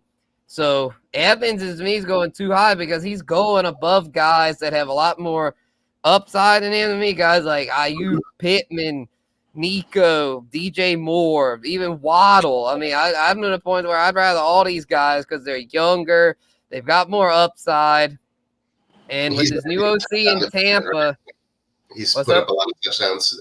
Evans usually. Yeah, my only yeah, thing. y'all go ahead. Yeah, that's my main point there. Is that he's just an aging player, and I just don't really see him having the kind of upside of his ADP is like third round, like mid-third, and I'm just kind of like, if it was like mid-fourth, I'd be all right with that, but mid-third, I'm out. WR13, I'd much rather Nico or Pittman. Yeah, I mean, Nico or Pittman, I'm floating around all three of them. Mike Evans, I'm not mad at all three of them, 100%. There's nothing that scares me away from Mike Evans, 100%. Even with the news that the God in the wind is going to the slot. I mean, we just talked about like how C-Mac just finished where he finished at. Even though there's nothing that showed me that Mike Evans is declining, 100%. Now you got a second year with Baker and a whole nother off season coming into this second season. The chemistry is gonna get even better, bro. And then it wasn't even a whole lot of volume for Mike Evans to finish where he finished at as well. Mike Evans only had 136 targets on 79 receptions on 1256, 100%. But there's nothing that shows me that's gonna go away, because clear cut that Mike Evans is the number one. And if you want to argue with Nico, you bring in a Stephon Diggs on top of a Joe Mixon that also brings PPR value. Then you got a Brandon Ayuk that we don't know what's going on. And then Michael Pittman. I love Michael Pittman. You know, my favorite pack is the Michael Pittman and the AR pack. So I really ain't gonna argue about that. But I'm definitely not gonna argue that I'm staying away from Mike Evans, especially going as the wide receiver 14 and the 30th overall player that you're building on your roster, especially if you're going a hero RB or a zero RB. He brings definitely a whole bunch of value because he is the clear-cut number one wide receiver over there, and it's not going to go away. I personally have Pittman a tier below the other two receivers you're talking about, but I'm probably just like an AR Colts hater or something, so that's just me. Yeah, so I got Pittman and Nico and their tier, and I got Evans a tier below them. But I mean, I made my point. Evans, Nico, Ayuk, like those guys were all right there for me. But you mentioned Pittman, I'm like, yeah, it's just like there's no ones that I'm like are just like, you know, I was saying Drake London, but I've warmed up to the idea of Drake London. So then I was like, Mike Evans, the one that I just hadn't really been targeting. I just ain't fucking with him. But I'd That rather should have mean Mike Evans than Marvin Harrison Jr., which I Oh, for find sure. myself Yeah. seeing Marvin Harrison Jr. I think being me too. picked for Mike Evans. Oh, y'all killing me with that one. I love I'm with Marvin Kid on Harrison. that one too. Oh, Yeah. oh, that hurts my heart, man. Marv I- Jr. Come I- on, I'm not Marv drafting Jr. Harrison. WR1, WR1. I got him as my WR11, Marv Jr. So yeah, that hurts. No. But I mean, Yeah, yeah. I've got Marvin Harrison Jr. as my 29th overall receiver. Oh wow, well that's a good segue, kid. And I'm said, and that's obviously one of your busts. So let's let the people know why you got Marv Jr. as that low. Well, first, his ADP is just like way too high. I've never even like considered grabbing him where he's going because the other guys around him going, what is he getting, like top 10 wide receiver treatment right now? Yeah. I mean, forget about it. Like, first of all, Arizona don't throw the ball like that. And I already gave you the reasons why I'm not big on Kyler, because you're going to have like 8 to 10 games of somebody else not named Kyler thrown to him. And you got Trey McBride, and then the running game overall is where they make their wins. They win from giving the ball to their running backs, and they only got a little bit better in depth wise. And I'm not touching him at his value. I would, if I'm going to bank on value for the wide receiver market, I'm taking like a Brian Thomas Jr. rounds and rounds and rounds and rounds later, or even a Malik, maybe even a Malik, and wait like 2 rounds if you want to have that elite prospect. Or it's just I'm not on the Arizona passing game. And he's supposed to be a big reason why. Who you say? You're saying Trey McBride? He has him in the gin wealth about like, is anyone gonna do anything over there in Arizona? Although I think Kidda's point is the Trey McBride. running I think game what I gonna did be good. was maybe reach for value at that position. I saw enough last year to get a little bit excited about him. And with Marvin Harrison, I haven't seen anything. So that might be why I would put more value onto a Trey McBride than a Marvin Harrison Jr. Because at least I've seen something out of out of Trey McBride, and I have something to go off of. I know, to me, Malik Neighbors was more talented than Marvin Harrison when I watched the film. I was like, I like the way that Malik ran routes, and not seeing the Marvin Harrison Jr. top 10 production yet. I haven't seen any hype yet or anything. We'll see what's going on with the preseason, I guess, if he gets out there or whatever. But I didn't even play. I don't know. Not Neighbors. I mean, I've seen some Neighbors hype floating around the internet, but I'm talking about Harrison. And then the one pass play I did see, it was like a go route. It was like kind of uninspiring. It was just like it's a one-on-one drill. You're supposed to win those like 80 to 90% of the time at camp. So I don't know. It was, like I said, I kind of agree with you on that. When you look at the film, I think Neighbors is a little more exciting to watch personally. But well, like I said, we'll see how it translates. Yeah, I just think Marv Jr. ended up in a much better landing spot, especially for this season. Like, for redraft, I'm Marv Jr. all day over Malik Neighbors. I'm not denying the talent is very close, if not in favor of Malik.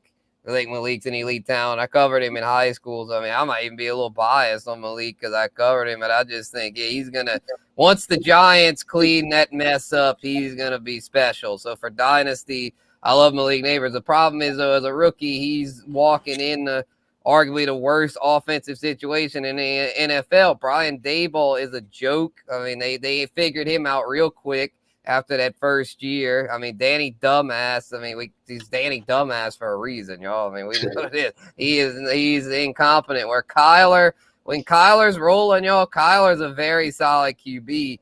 And if Marv Jr. is anything like we're thinking he's going to be, I mean, he's a lock for 1,000 yards working with Kyler. Because Kyler, when he had Nuke Hopkins, bro, Kyler and Nuke Hopkins are a very strong duo. So to me, as long as Kyler and Marv Jr. are together and healthy, I think Marv Jr.'s floor is 1,000 yards, and his ceiling shit, even as a rookie, I think could be 1,500 yards because I really believe in him as a talent. I think whoever, if it would have been him or Neighbors, whichever one you would have put there would be nice because even though I agree with you, kid, Arizona does run the ball a good amount and they got McBride, but guess what? Outside of that, they have no other reliable receivers over there. So Marv Jr. is going to see a ton of targets, a ton of volume. And so I think even as a rookie, he's a low in WR1 because I think in that offense, as long as Kyler's healthy, he's going to see the opportunity and he's got the talent. I mean, working at Ohio State, son of Marvin Harrison, I'm a believer. He is his father's son. Michael Wilson, He's got the Greg bloodline, bro. Nobody else really dropped attention. He's not the only one out there. I could see Zay Jones and Michael Wilson producing a higher. That's not out of the realm for me. I know the draft capital is going to say otherwise, but I don't think Kyler has any reason to just be like, "Oh, I'm going to play favorites because he got drafted there." I think you're going to have to work for that WR1 position. Marv is him. I think he's. I'm a believer. I think that, and I know, but we're comparing. But guess what? Like, and Derek's saying the same thing. I get this, but Neighbors, you don't have to compete with Neighbors. Neighbors ain't on that team. All he's got to do is beat up Michael Wilson and Zay Jones. No, but he'll have to compete with double coverages and bracketed coverages because he's supposedly, the wide receiver one. So he's going to have to deal with that on the NFL level. So, regardless of who he is and his pedigree, he's still going to have to, see that for the first time as a rookie. And like I said, I haven't seen any hype or heard any hype. I don't know if that's just me being like my, my head in the sand, but it's the Cardinals. Yeah. It's hard to get excited about the Cardinals, but I kind of like that. I like that they're being low key about it. I know what Marv Jr. can do. My only thing with Marv Jr. is that where he's going right now, either you're making the decision on he's your WR1 with a back end running back, and you're taking him at the turn, or you're taking him as your WR or your your WR2, and you're taking a wide receiver, a running back before him, or you're taking him as your wide receiver one and a running back after him. And that's what I don't want to do. I don't want to make him my prioritized WR or draft him as my prioritized WR1 in a 12-team single quarterback league. I don't want to do that, bro. I don't want to bank on that. That's fair. I mean, it's just one of them things where hell, if I get Brees and then he falls to me, it's like Brees, Marv Jr. I'm all right with that. I understand that because you're definitely protecting your investment, but if you're covering it, but see, that's the thing. Brees has to fall to the back end of the draft in order for you to cover it up with a Marvin Harrison Jr. Usually, here you go. Watch. What do you mean? No, Brees. Marv Jr. sometimes falls to the mid to late second. I mean, if Marv Jr.'s going early second, then I'm out. I ain't taking. He's been going like end of the first, early second. Oh hell no! Well then I'm out. Then I agree with Kidda that he's going to be a bust if he's going that fucking high. In a 12, that's nuts, man. That's where he's going. He's going at the high end of the second round right now. Yeah, he's going ahead of Ayuk, Collins, Olave, London, Metcalf, Devontae, Waddle. Like all those guys. Oh well, yeah, but those guys don't go that high as long as he's not going above. Because looking at the price range here, the early second right now is Puka, G Dubs, Kyren. Yeah, he's going. Let's see, fourth in the second. As long as he's not going above goddamn Puka and G Dubs, I can live with that. There was just I'd probably rather have some of those guys than Marvin Harrison. I'm touching Marvin Harrison Jr. if it gets to like the Tank Dell, Malik Neighbors, like Godwin. Yeah, that's why I'm not getting him. Which there's certain ones I'm like Mike Evans, Anthony Richardson, vonAchane. I'm okay with not getting any shares of them. I'm a big Nico guy. I guess that's probably my winner. That's my big winner right there. Because you can get him at like the fourth round and look at a potential WR1 output. And if you're drafting him as like the almost 20 some odd receiver off the board. You're already doing a leapfrog motion. You're already jumping from WR2 draft to WR1 draft, and you don't even have to take too much risk because Stroud's a passing quarterback. They're going to score a lot, so I expect the touchdowns, the yards. I don't know. They spread the ball around. If Tank Dell is out there healthy, he could even be a better value. But I like the big-bodied receiver. I put a lot of weight into the actual physical outlook. Like I like a guy that's like 6 foot, and this guy's what, 6'3", 6'4". 6'4". Yeah, he's a monster, bro. Yeah, he's I a love monster. Nico. I love Nico. Big target, Any other, good hands. Yeah, good situation. So yeah, when you put Marvin Harrison Jr. next to Nico Collins, they probably look like the same guy, except we don't have to think about Nico. We've already kind of like seen him grow into what he is. I don't expect him to drop off, is what I'm saying. Yeah, and I don't know what that. to expect with Marvin Harrison because we haven't seen it yet. Yeah, I think we're gonna see it, but we had to just agree to disagree. We'll see how it all plays out. It'll be interesting to see. I'm excited to see. I'm betting with him, but if he doesn't, then I'll have to eat shit. But we'll see. Any other bust? You won't be a bum. That's what we're talking about. His ADP is that's so high. Right. Yeah, a lot of this is about value. Right. Any other ADP bust? Pause before we move on to our league winners. Not really. I think AR-15 was on my bust list as well. We were talking about it. Yeah, me too. Okay. Yeah, let's shout out our sponsor, Kaka, and I'm gonna grab a beer, and we'll get to our league winners next on the Real Fantasy Playmakers.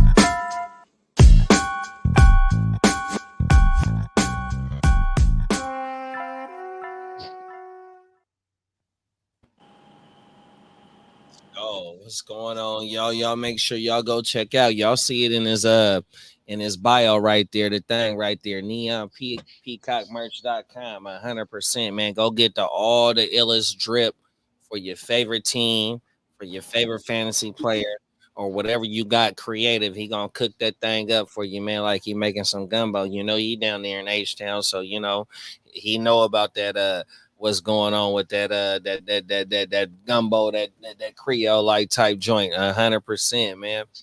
Kidding. Yeah, man. Check it out because he's got some fresh drops, and I guess we got more coming because he mentioned it earlier. Just keep checking, and you might run into something that you really like and get multiple colors like I did. I got some. I dropped some new Brees Hall. Actually, the stuff that's on the graphics are pretty new. They're out there in the shop, so I did a few of those, and definitely more coming. Later on this week and daily on the daily. Yeah. Stay in the kitchen cooking. All right. Well, let's get into the next segment. I guess we can start talking about our winners, right? Our league winners. And exactly. I kind of like already gave my take with Nico Collins.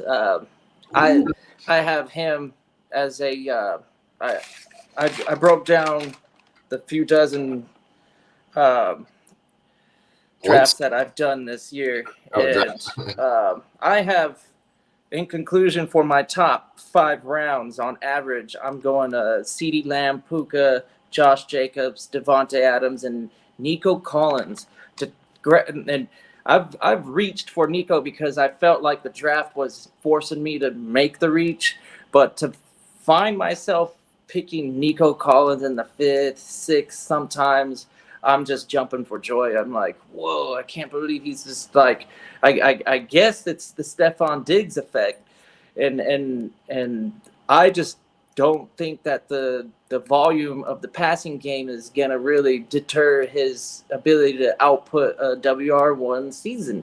That's what I'm banking on. And if you can get a WR1 without a whole lot of thought process and just get him at the value, I'm all for it. And that's why I have him as my league winner, just because I've been able to see these drafts and notice that he's going in the 5th and 6th and the 4th sometimes. And even in the 4th, I would jump up and reach for him, because obviously that's probably a wide receiver heavy room.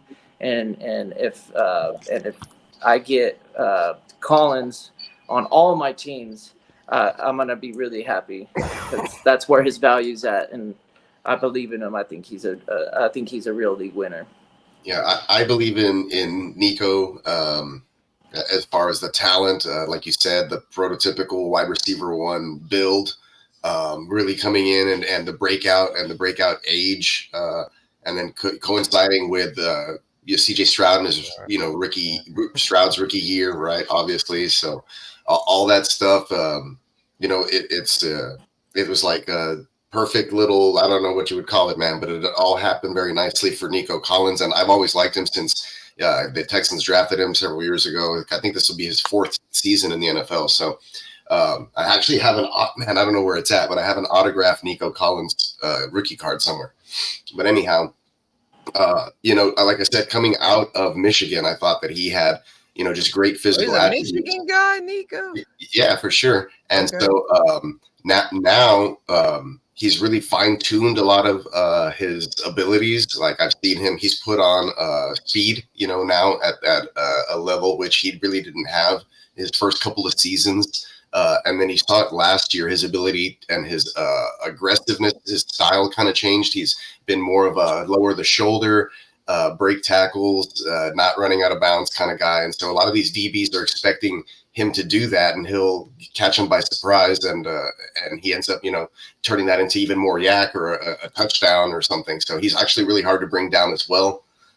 So I like all those attributes about Nico Collins, and I think that he's also a little bit overlooked. And so Kiddo was talking about his price there. You're getting a decent value with him in a lot of drafts, because typically you will see somebody take a Stephon Diggs first, and it's either that or Nico does go first, but they'll be waiting, to see if somebody was going to take Diggs, and then they'll be like, no, I'll take Nico here. And that's usually what ends up happening. So Tank Dell's always the guy who's left behind, and that's why he's one of my other guys. We can talk about that later. Yeah, I noticed Tank Dell is sitting there just a little bit, like he's not getting too overlooked. Like as soon as those two guys go, it might be around later when you can get Tank Dell. Right. And I would value Tank Dell higher than Nico, but like I was saying, like the build of Nico Collins doesn't scare me. But with Tank Dell, it's awfully hard to like. Yeah, I don't mind that being the tiebreaker for anybody if they're considering that. You know what I mean? Yeah. Splitting hairs for me. There's a really good but the film. Chemistry with Tank Dell and CJ Stroud, that's a real thing. Yeah, they came into the league together. There's a lot of things that that are really good with them, and surprise, surprise. I think I listed Tank Dell as one of my league winners. I don't want to spend a lot of time talking about him though, but I just we can segue to that. Yeah, let's get because we talked all about Nico already. Let's get to Mr. Tank. But I do like them both. I think that they could be. Last year they did serve as a 1A, 1B. You know what I'm saying, in the offense, but they didn't get to operate a full season together, and so that's why I think they brought in Stephon Diggs. That way they have just that third security blanket. But at the same time, we have seen CJ Stroud in college operate with 3 prolific wide receivers and make them all very happy. So it's not like something he hasn't done before. And he still gets other people involved as well. And I think he's just a really good cerebral quarterback who hits the open receiver. And so if the receiver's doing his job, then he's going to make the correct read or progression or throw most of the time, and so I think all of them will eat, and it's just the shuffling of the ADPs, right? Or what depends on what draft you're in and who people are preferencing, I guess, or have more inclined to take. But I was in a draft the other day and Nico went first, and I was like, oh shit, I think it was you, Spencer. I think you took Nico before. Oh yeah, in the homies league. Yeah, I did. I was like, I like very Nico, early, bro. like in the 3. I was like, I'm putting my money where my mouth is. I like. And then somebody took Diggs, right before me, and so on the way back, I figured I'll just grab Tank Dell. So I had to grab Tank Dell in the 4th, which is extremely early for me. But I was at the same time like, well, I'm taking the last receiver here, and that's my strategy approaching them. But that's what leads me right into Tank Dell. I saw a film the other night. It was about an 11-minute long breakdown on just his season from last year and his route running ability. This is a guy who wins off the line, with the route, and then in space versus man versus zone, and then with the ball in his hands. And so you saw it in this last preseason game. He was able to just, run a little wiggle. It was almost like a flared go route, not even a post. It was more like a little banana route. Anyways, finds the window. CJ Stroud drops it right in, and then he breaks 2 tackles. So even though he's a small guy in his stature, he's able to run after the catch and break tackles and still have the strength to get and find the end zone. At the same time, people were worried about him. Oh, well, he's going to be taking hits. Well, the way that the NFL is now, a lot of those hits get flagged. Plus, if you look at the way that he cradles the ball or goes down after catches, he manipulates his body very well in space. He has good body control, and so he can go down after the catch without getting hurt. And a lot of those times he's going down, he's actually ends up breaking a tackle and then ends up accelerating down the field. He's very twitchy. And then if there's press coverage, guess what? He's going to beat you off of that, off the line. He has very good footwork. He works on that, quick, like his turnaround from his injury. He got shot. The next day, he was already bandaged up and running routes again, is what he said in a recent interview. Like so Brian Robinson. This guy is, his work ethic is ridiculous. He has the Bluetooth connection with CJ Stroud, like you saw it already. I don't consider him. I think they were 1A, 1B, 1C, and they should be drafted, that way. And it's like I said, whatever order that goes in, it's typically Tank Dell who's going to be left behind because people are worried about his size and injury risk. But last year's injury with the fibula and the concussion were his first 2 injuries in his entire career, dating all the way back to high school. So he hasn't had an injury history ever. I know it was his first year in the NFL, but he's not going to shy away from contact. He's physical. You saw it on that preseason game just last week. Like I said, he broke 2 Steeler tackles, and he could have taken that, let's say that was from the 10-yard line. I mean, he would have housed that. He would have broken 3 tackles and had the speed to break away and house it. So he has that breakaway game-breaking capability. And not only that, the Texans use him in the run game. Derek getting on you. Should have told Peacock no Texans. They use him on end arounds, bro. They use him in the screen game. And then he's really, really good on out routes, which are crazy ridiculous. He gets really close to the corner, and then he pushes off or separates, but he makes it very subtle. It's not a push off. It's kind of just like a swipe, basically, and it's really small. And then before you know it, after he's made that break, he's 3 yards away from the defender and catching the football. So I love Tank Dell as the sleeper in the wide receiver room and the guy that you can wait on and get at the end after somebody takes Stephon Diggs and then Nico Collins. I'm not saying that those guys are bad picks either. It just, like I said, this is the guy you want to wait on. And then depending on how the other people have picked, let's say they already have wide receivers, you can wait even a little bit longer and then grab Tank Dell, several picks later, a round and a half later, whatever. Yeah, I just think I like Nico the best because I think he's going to be the alpha. And like people, though, it's like, yeah, Tank Dell, they can say he's C. But the thing is, it's like a lot of people, I mean, you did it, Peacock. I mean, you pulled him up. Like fourth round. Yeah, 4th round. It's like, I mean, I'm not trying to hate, but I just don't really see the value in that. If I can get him in like the 6th, 7th, I like that. But 4th, 5th, I'm out on Tank Dell. Yeah, and the league we're playing in, it's a bunch of savvy guys trying to get a stack. The reason I took him at that point was because the guy who was going to pick right after me was definitely going to take him. So You know Yeah, what's that's fair. Slowick made an issue of him getting the ball last year. Those touchdowns, it showed that Slowick knows what he has in Tank Dell, 100%, bro. And I'm nowhere near scared of Tank Dell as the value pick because it showed, and the way that Peacock let his shit off is that CJ he's done this before in his college days with having a plethora of wide receivers that are NFL caliber wide receivers. 100%. Tank Dell's always produced from his entire career, from JUCO to transferring to U of H and then sitting 1 year and then starting 2 years and being the alpha there and then getting drafted. And the Texans moved up to draft him. He came in with Stroud. He appeared in 9 games, but he didn't finish 2 of them. He got knocked out of both of them before the first half, right? So he played 9.5 games and he scored 7 touchdowns. And so his connection and his ability to find the end zone, and then the way that Slowick uses him in the offense, it's almost like Antonio Brownish. We're going to give him the end arounds. We're going to give him, those important plays. And then all of a sudden, boom, it's a bomb down the field. And we're going to lull you to sleep. So I think that he's going to be one of those. The reason why I consider him a league winner is because he's going to have those big over the top, like, holy shit, 70-yard touchdown plays. And you're going to see those a lot more from him when he's healthy than you will, I think, than Nico and Diggs and what they're going to give you. And you know what else, just to double back on that too, and I'll be done, is also just where he's going at, though. He's going in the 5th round. So especially for me to think of a league winner, I understand the ones that's going in the top 3 rounds, but for the bang for my buck, that's where I'm going at, is for someone around that draft being drafted around that area, and Nico Collins is one of them. And I also think that double later on. Yeah, no, I agree with that. And I was going to say, I also think that Tank operates very well. Tank Dell, excuse me, my bad. No, you're good. You're good. I was going to say, I also think Tank Dell operates very well, or even better, when there are other, receivers on the field, and he is the third guy that sees, whatever type coverage or gets a mismatch, or they put him in motion, and all of a sudden it's like, whoa, crap! Oh, you definitely can't forget Joe Mixon, and that guy could be a potential league winner where he's being drafted. He likes that he cannot lie. I need to give him a T-shirt, man. I like that. Yeah.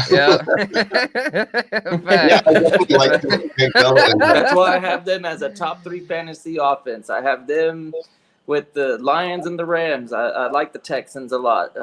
I would be happy with any of their starters. Yeah, and you can potentially find out right away what it's going to look like, or what you're going to expect projection wise on a positional basis from these guys, and where they'll slate it. I think the receivers are going to take a little while to shuffle out. You're going to be like, oh shit, one guy had a big game and the other guy was kind of quiet. But I think at the end of the year they'll gain a little bit more consistency, and you'll figure out the way it's going to be. Like, okay, he's more of a flex now, or sometimes, it's a long season. These guys aren't going to be healthy the entire year, but, we don't have to bank on Noah Antonio Brown like we did last year, coming in and having like 180-yard, 5-reception game when Tank Dell was out, or Nico Collins was out with a calf strain for 2 games or whatever it is. So now you have the trio of high-quality guys to prop CJ Stroud up. So, Yeah. Texans could have the top scoring offense. It wouldn't surprise me. Averaging 32 per game. And if that's the case, then we got points all around. Everybody's happy. Y'all stay tuned. I was about to say, y'all stay tuned for we about to have to move on to the next player here. But for those that want more info on that Peacock, they have the H-Town Huddle coming in the next week or 2. So yeah. That's gonna be dope for all the Texans isms, plus probably sprinkle in some fantasy isms with it. So yeah, it'll be a lot of fantasy isms. It'll be fantasy based, and we could we'll base it off of the players' performances and what they did, and who we made. Like the way I kind of ran it a little bit last year, who we can start and sit from the offense, and it's going to be fun trying to figure out the wide receiver room. And I'm sure I'm going to be answering a lot of questions like that. And we're probably going to have to look at the basically the matchups and who the what's up, for sure, but who the matchups are, the defenses are, the tendencies, and what the game plan is, because if the run game gets going, then then maybe there are going to be times where you're going to be more inclined to sit one of their receivers or something like that. So we'll see how all of that stuff plays out. Stay tuned. Yep, studying that shit deep. Pause. So sure. Yeah, and I got an announcement for the end of the show. I got an announcement on my show plan, so y'all stay tuned for that. But before we get to that, yep, y'all gonna like it. I think I texted Bogey the blueprint, and he was on board with it. So yeah, we're gonna announce that. We got a question in the chat, Brad. Okay, yeah, I'll say we'll get to your league winner, JD. But yeah, we can get to this first. Matt C, what up, Matt? He said, "Hey fellas, any thoughts on my first 7 picks of my 12-team PPR draft? Bijan, Laporta, Nico, Ayuk, Pickens, Najee, Swift." I like the balance. Yeah, I don't like the Laporta. Yeah, because we talked about it earlier. Laporta was one of our bust candidates, but everything else looks pretty good. Yeah, Laporta, and see, he took Laporta in the second, right? Yeah, that was too high, but everything else is pretty good, and maybe you could trade Laporta, try to flip him. I like the Nico. He took Laporta. Yeah.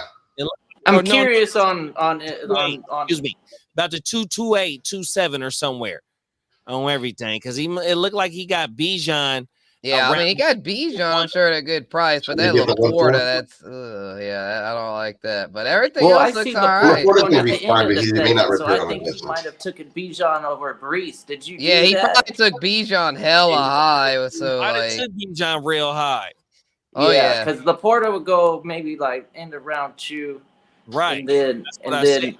But yeah, he probably took Nico early round 3. You probably fell because of the trade rumor. He said it was his 5th pick. He said Laporta was his 5th. What is this?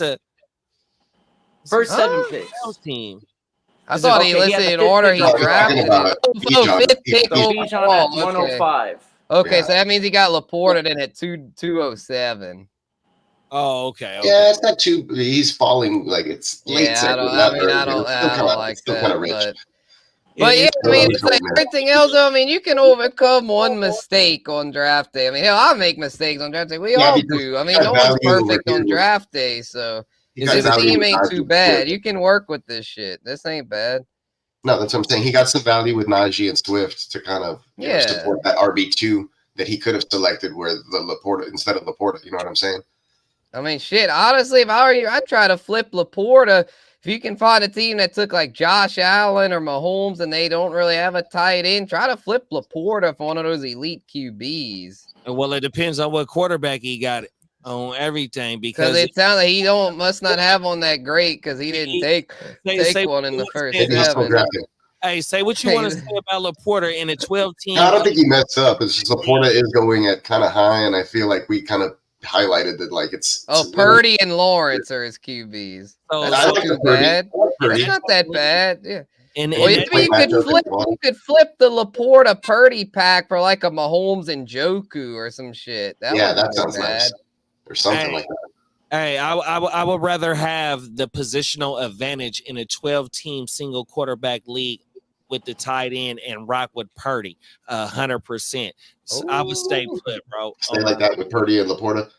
Yeah, that was my point on Purdy. I wouldn't, because he actually does have the chance to Deshaun Watson.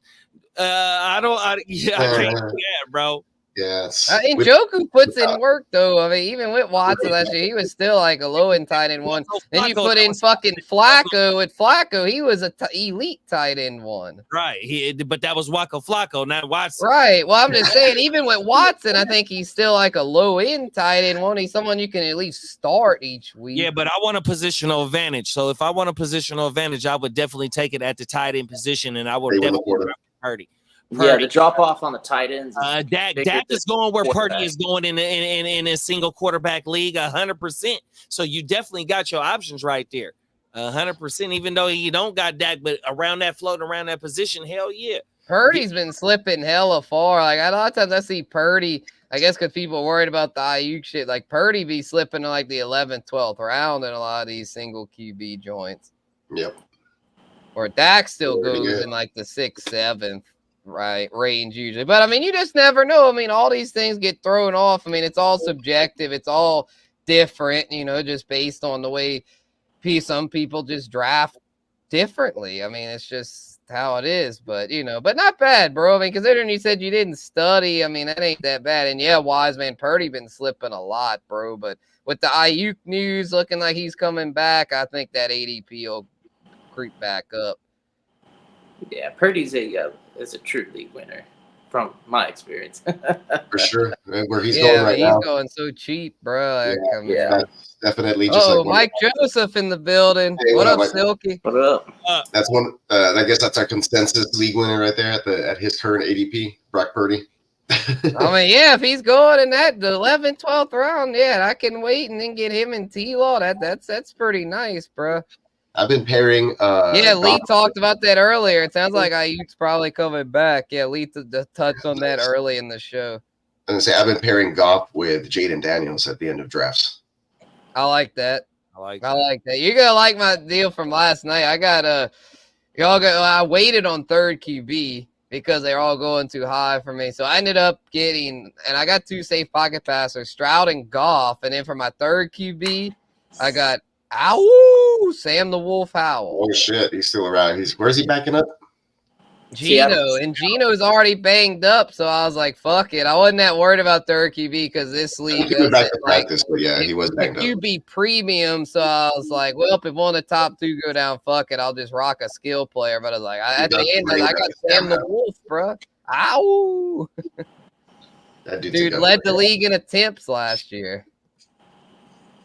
Yeah, and he's looked good in Seattle from what I understand. Facts. Yeah. Facts. Yep, and I agree, Wiseman. Yeah, he's a value for sure. Well, who's your league winner, JD? Who you nominating? Well, I'm gonna go with Zeus, bro. Let's go with Zeus. Let's fire this off. Okay. One at the 65th overall player being drafted. Kelsey? Round of 5. No. Wait, Zamir White? Zamir White. Okay, yeah, I fuck with Zamir White. Yeah, I like that. I heard Zeus, so I thought you were shit, bro. I like that. I got Zamir in this league. I got Zamir White as my RB3. Check this out. You're going to appreciate this, JD. I took him and Rahamador back to back.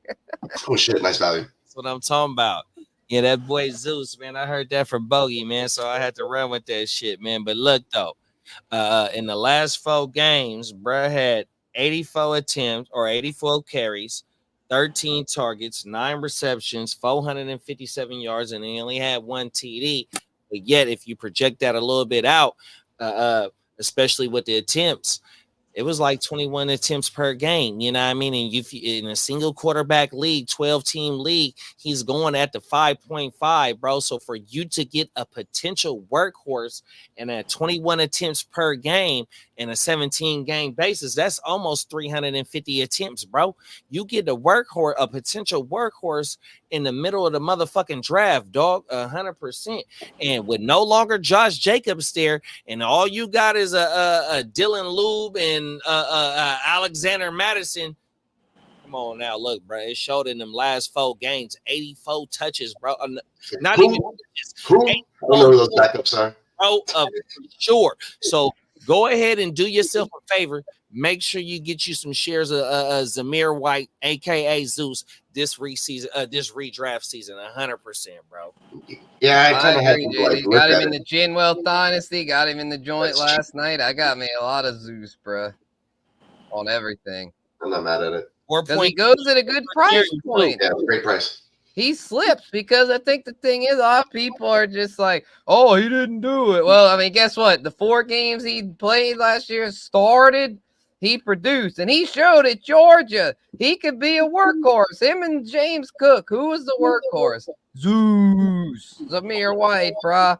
This motherfucker can run the football. He can tote a rock. He can fucking be a workhorse back. In the Raiders, Antonio Pierce, they're going to run like shit because they've got a decent defense. They're going to be in most games. I don't know if they're going to win a lot of games because their QB sucks, but they're going to definitely be in a lot of games because of their defense. So they're going to be running it.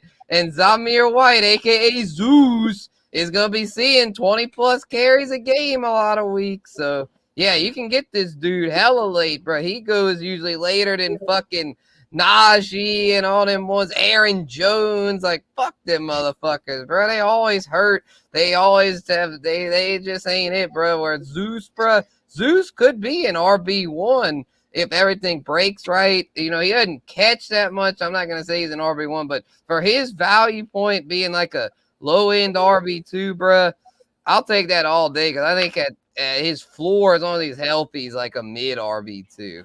Yeah, that's a good take. As long as you're not drafting him to be your like hero running back, like he's not that, because when he did have the full-time gig and getting those 21 to 25 carries, I don't know if he's finished in the RB1 conversation any of those weeks. He had the volume and he had those 140, 150 yard games, but the running backs, they're low key filthy when they get really, really elite. They put up a lot of points, like the CMC's, Breezes, and Saquons and JT's when he's healthy, scoring 3 touchdowns and running 100 yards and shit like that. Yeah, that's something Zeus needs to ETN work last on. year kind of like finally start getting that full workhorse involvement. I don't think that's going anywhere.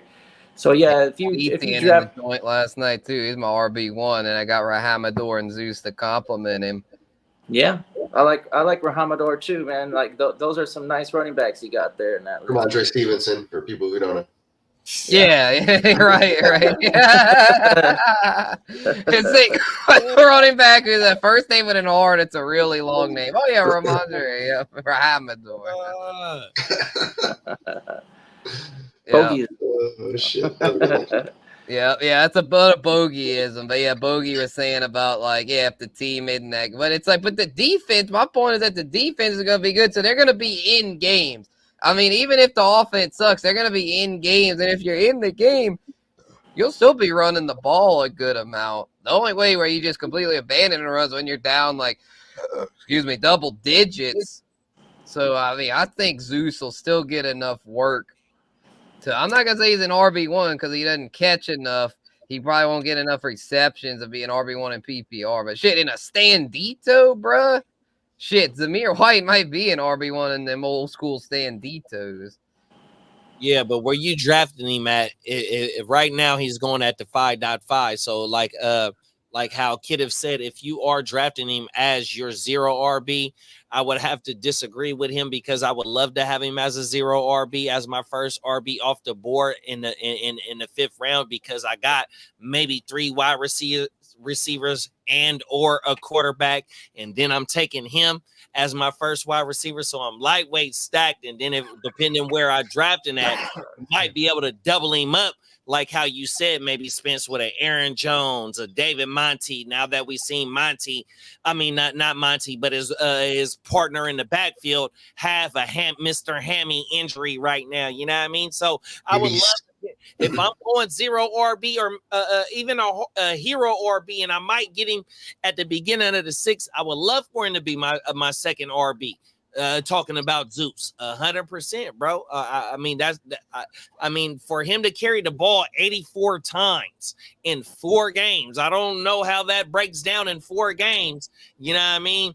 What the carries per game, but that's a lot. It's he's a lot. Fucking workhorse, and exactly, bro. Shout out to the gold for the honey and the green for the money, the AKA Packers, bro. If you know what I'm talking about, you know what I'm talking about 100%. Josh Jacob is in Green Bay, bro. What we talking about? Who else over there, bro? Marshawn Lloyd. No, I'm talking about in Vegas. I'm talking about. Oh, that went over my head. My bad, bro. Yeah, I mean, Dylan Lobb or Lube, whatever the fuck his name. That's what I'm talking about. Lube. Dylan Lube. Is that really? Hey, why him? That boy slippery. Dylan Lube. That boy Lube. Oh my God. Oh, he spells it L-A-U-B-A. So is it Lob or Lube? We don't know. Lobby. Maybe it's Lobe or Laube. Lobby for the lobby. No, I don't know his name. Yeah, whatever. The point is, he might catch 30, 40, but he'll probably just be like the Kenny Gainwell role, where Zeus is going to be the 1,000-yard rusher for sure. And check bruh out here. Shout out to Matt. Thank you for continuing to rock with us, bro. Look at his running backs. Bijan, Najee, Swift, Zeke, Jerome Ford. But look at this. He's saying, I mean, if you can, hell yeah, bro. But I don't think the owner is gonna go for this. The Olave manager. He's saying, can I trade Najee and Judy for Olave? He can't because that other owner don't got no running back, so he finna hit him over the head. Bruh. That's a smash trade, bruh. Yeah, take advantage of that, because if that boy ain't got running backs and he's desperate, bro, do that shit, because Judy is poo, bro. Pooty Judy, bro. Get rid of that motherfucker and get Olave on the squad. Yeah, do that shit, bro. Hey, Matt, hit him over his head, bro. You might want to sweeten it up just a little bit. Yeah, you might maybe give him something a little better than Pooty Judy for that receiver. You might have something else, but I mean, it's like, yeah, if you got him by the balls, as far as if he doesn't really have any running backs, like, yeah, get Olave on your squad, bro. That'd be a nice come up. Tell us what that owner has in his running back room if you get a chance, Matt. Wait, what? Come on, Derek Judy, JSN, man. JSN's got so much more upside. JSN's not that bad. Yeah, come on, bro. Jarek, you're killing us with that. Chill, don't do JSN like that. Please don't speak that into existence. We need JSN to at least be like an 800 to 1,000-yard guy. It's not practicing right now. Derek is a fool with the JSN, man. His bus candidates. He chimed in earlier. He said JSN and Odunze. I was with him on Odunze. I don't trust Odunze because of Keenan and DJ Moore. Yeah, but JSN, I wasn't with him on that. Lockett is washed, bro. I'm just gonna say it. I don't like Lockett at all. So to me, with that being said, JSN's all right, but I'm with you on Odunze. Oh, here are Bruh's running backs. Mixon, Brian Robinson, and Corum. Yeah. He might take that, bro, because that's not a good backfield. That backfield is thin and bro. They feel safe with Mixon, and then Brian Robinson's like, Yeah, he's all right, but you need more than just him and Corum, bro. Like, he could definitely use a Najee. He needs some depth. Mm-hmm. Yeah. Never hurts to try. Exactly. Just shoot him the offer. Worst he can do is say no, or he'll probably just send a counter because he definitely needs help. So he'll probably just send you a counter, big bro. You know, I love Brian Robinson, pause, but yeah, I would definitely try and strengthen my RB room for sure, bro. 100%. Yep. All right, y'all. I'm a double dip here. I got a couple for y'all real quick. Chiefs. How about those Chiefs? I'm going to start off, and I know you'll like this one, JD. Isaiah Pacheco. You know, I'll keep this one short and sweet. Pacheco is a bruising runner who is destined to be, in my opinion, the next top 5 running back. He's a fucking horse. He can run it between the tackles. He can catch passes. He's in one of the best offenses in the NFL. Dude does it all. I mean, what else is there to say? They didn't bother to bring back Jerick McKinnon because guess what? They've got themselves a fucking horse. Steal of the real-life NFL draft, Isaiah Pacheco, 7th round pick. This dude is just scratching the surface of what he can do. I'll take him all day in the mid to late 2nd round. Shout out to the Homies League. I got him at the 210 there. I'm all about Pacheco in round 2. In round 3, that's even sweeter, bro. If he's anywhere there in round 3, I will gladly take Pacheco because I think this dude gets 1,600 from scrimmage, 50 to 60 catches, and 12 to 15 total tugs. And that is going to put him close to top 5. So I'm all about Pacheco, y'all. I'm all in. I think this dude's going to be really special this year. And my other Chief, this isn't pretty. I don't want to have to put this guy on here because, I mean, he did some fuck shit. But guess what? Because he did some fuck shit, he's an ultimate value. And I think y'all know where I'm going with this. Rashee Rice, bro. Because everyone is scared of the suspension. But guess what?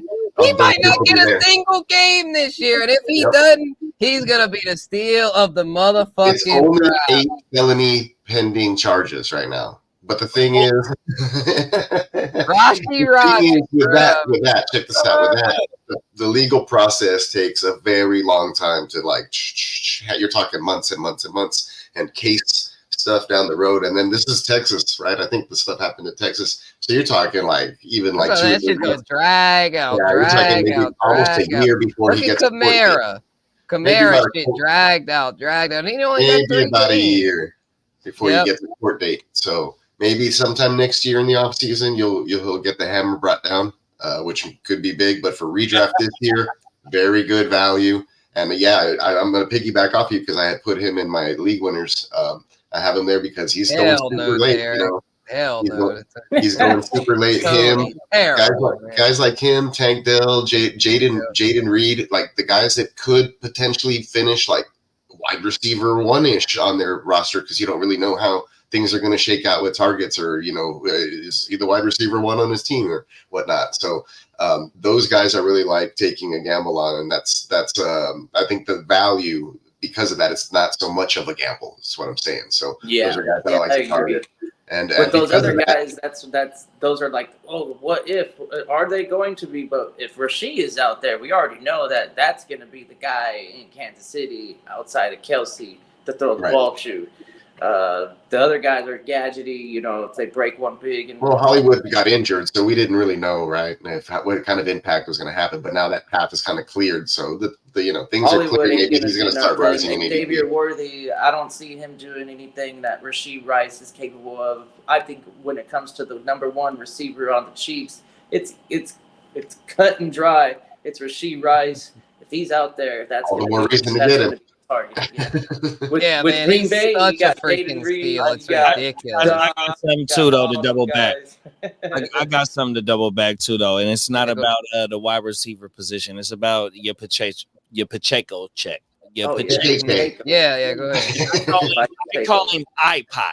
You know what I mean? He is Machiavelli the Don, 100%. He runs like a man possessed. But look though, so if we tie in IPOC, Machiavelli the Don to Patty Mahomes, and I'm looking at the analytics right now, these advanced metrics at a light front carry rate, which he sees at 48.3% of the times he rushes for 4.1 yards out of the light front carry, and he's gonna see a light front carry almost 50% of the time, bro. What you mean he gonna get loose, bro? Like how Kenneth in the comments saying he run violent. How can you not take that right there, bro? We see what he did last year, building off the momentum of the Super Bowl winning season. On top of him being a 7th round pick, you don't think this young brother trying to get paid too? And as violent as he running, and what he does for Mahomes and what he didn't have last year, on top of what he has last year, and you see that he's running he running 4 yards per carry out of a light front stack. So when you add these weapons that he got now, depending on what the suspension shit is and all that, I really don't care about that because it's not gonna stop him. So when Mahomes has all of his weapons every Sunday and it's wartime on top of having Kelsey and Pacheco back there, bro, it's gonna get nasty, bro. So yeah, Spencer, I'm with you on Pacheco, bro. I ain't gonna lie, 100%. Suspension ain't playing defense. IPOC, I like that. IPOC. I was gonna say the suspension ain't playing defense this year. Can't tackle him. Right. Yeah, fuck them motherfuckers. Shit. Any other league winners before we close this joint out? Well, if y'all want to keep going, it don't matter. I was gonna say, they still talking in the chat. So I mean, whoever the RB1 for the Cincinnati, if Joe Burrow stays healthy and that offense is moving, whoever the RB1 is for the Cincinnati Bengals will be great value because he's being drafted as the last running back, like RB32 or whatever, something like that.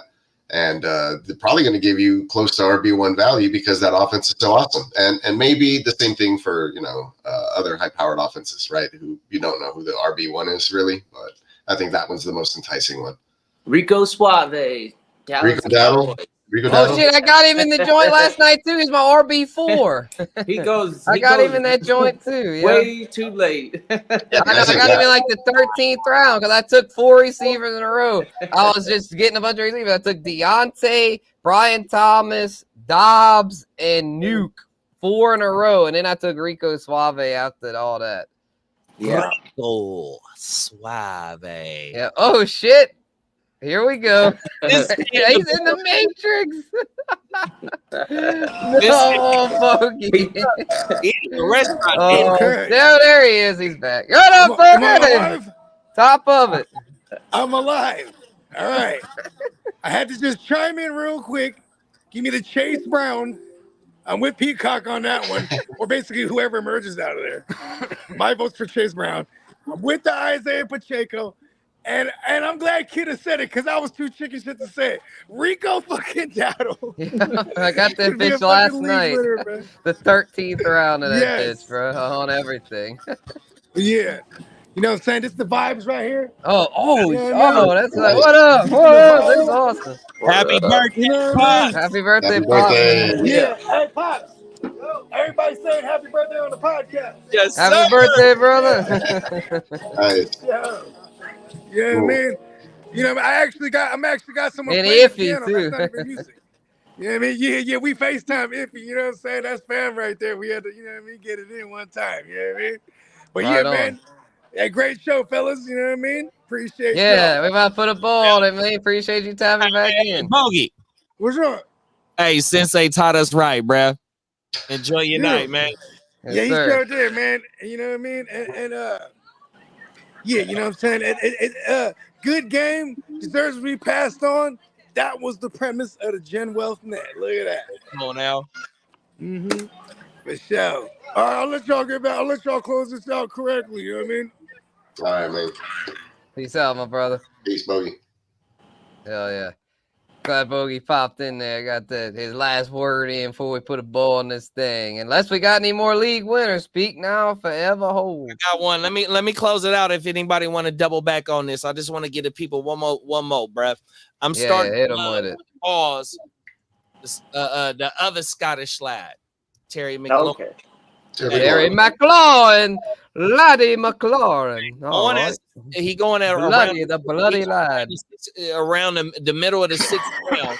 For the last 4 years, we've seen him just float around 1,000 yards, 1,100 yards, around 80 receptions, right? So if we're tying him to a Jaden McDaniels, JD5, I think his number is. Yep, Jaden Daniels, man. Daniels, Shout out to him. LSU.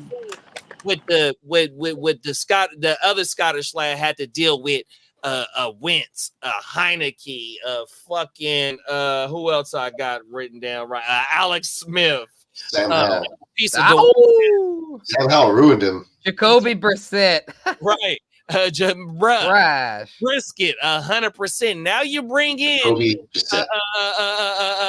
what's my boy name from Jaden Daniels, bro. no, the offensive coordinator. Oh yeah, Cliff Kingsbury. Yeah. Cliff Kingsbury, bro. You bring in an Austin Eckler to go ahead and shore up the run game with a B-Rob, bro.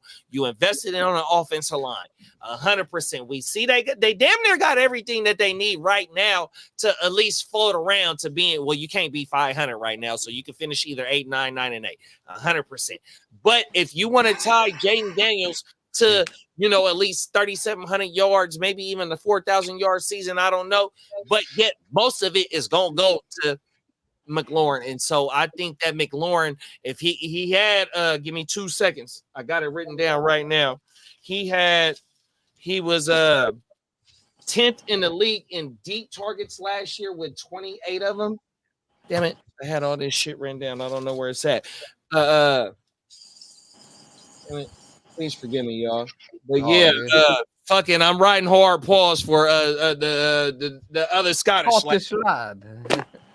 Yeah, man, he's had 4 straight. I'll back him. He's had 4 straight 1,000-yard seasons, bro.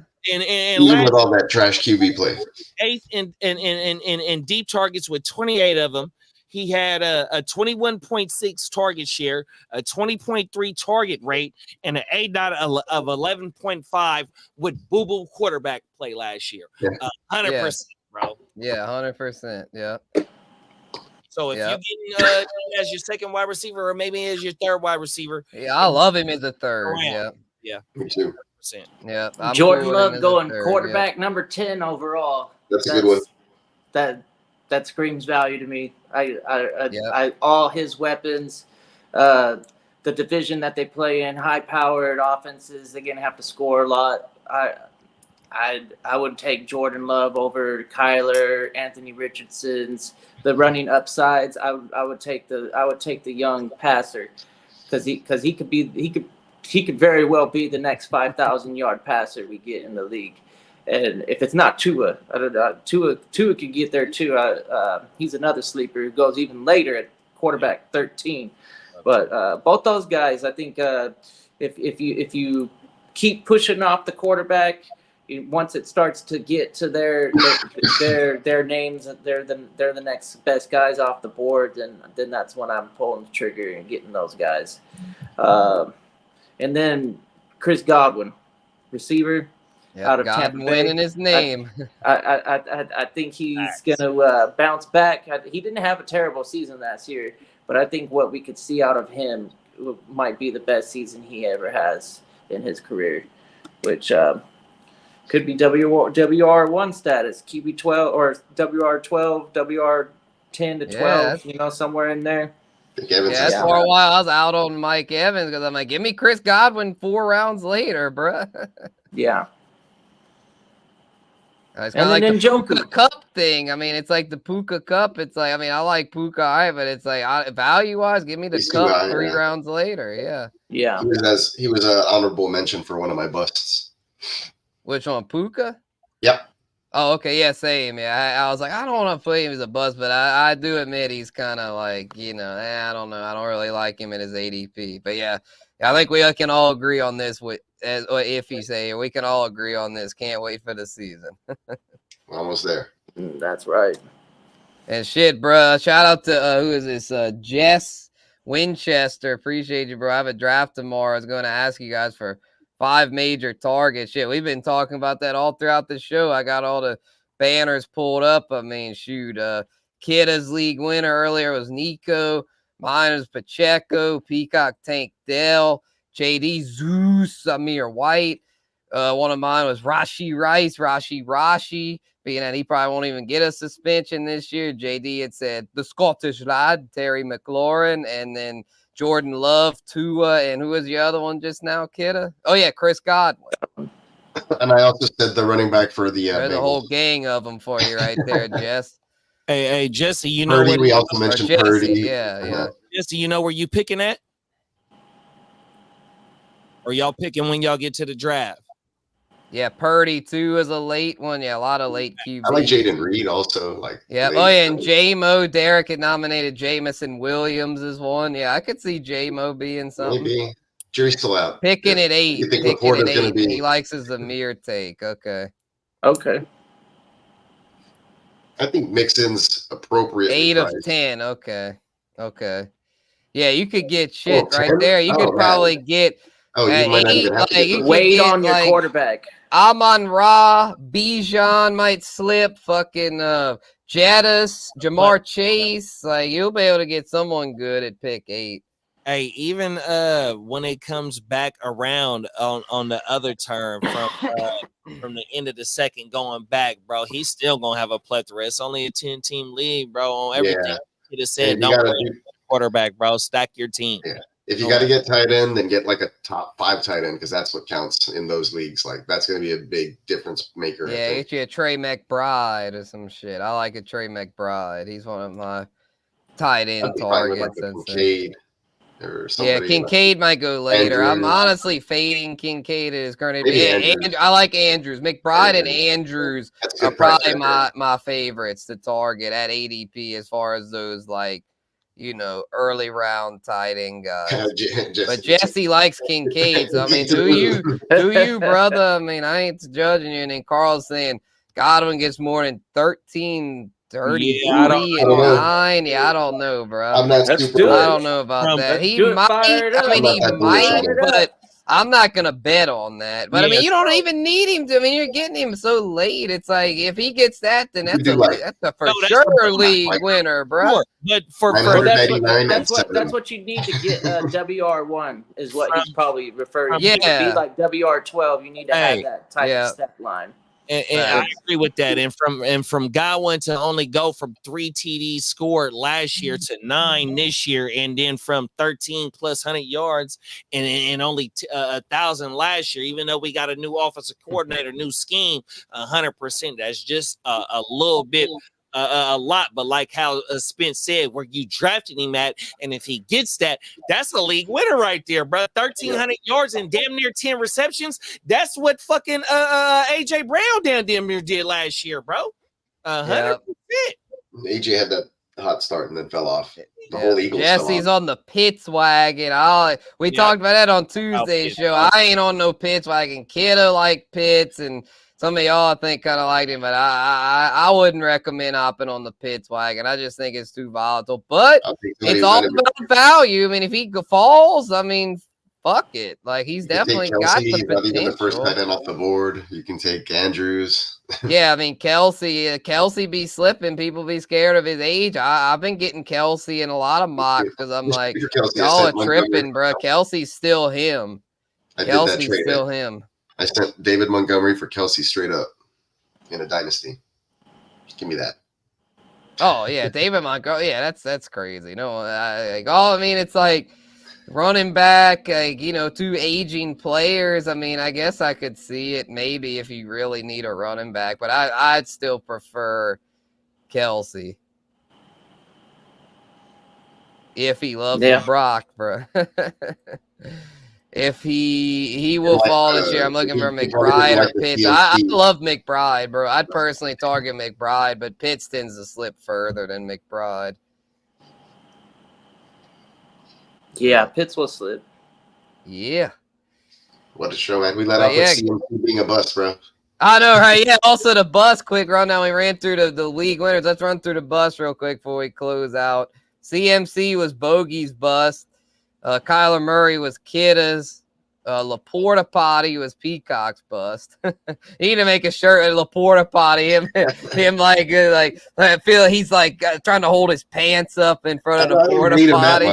I just think that the ADP is too high, but yeah. Laporta Potty. And JD's bust. JD's bust was vonAchane, and then I had Anthony Richardson and Mike Evans. Kidda had Marv Jr. And those bust. Pause. Sweet. Any news that happened before we while we were out? Ear to the streets. Ear to the streets. I think he looks like he's chilling back there. I don't think there's any news. Yeah, he said he's good. Oh, he's good. He's good. Okay. All right. Well, I think I'm gonna put a bow on this one, y'all. Any final thoughts? No, good show.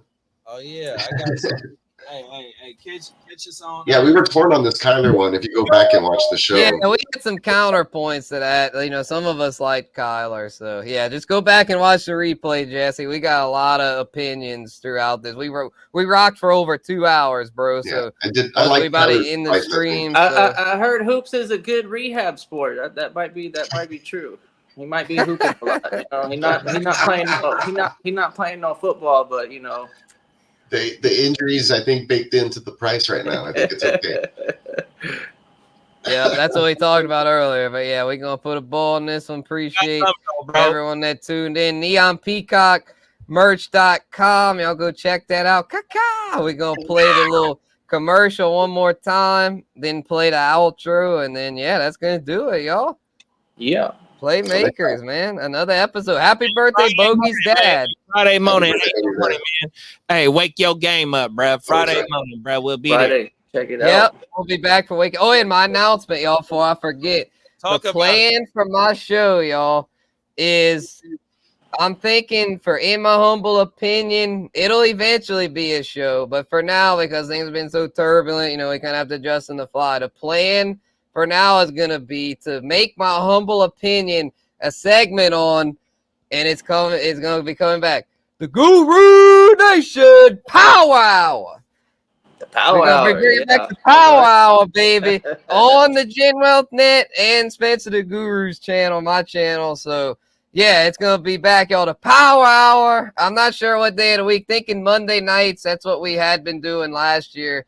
Might change it up, but for now, thinking Monday nights, Guru Nation Powwow, baby. And then we'll have a segment on that show called In My Humble Opinion, where we're going to give some hot fucking takes. So, yeah, y'all stay tuned for that. The powwow is coming back.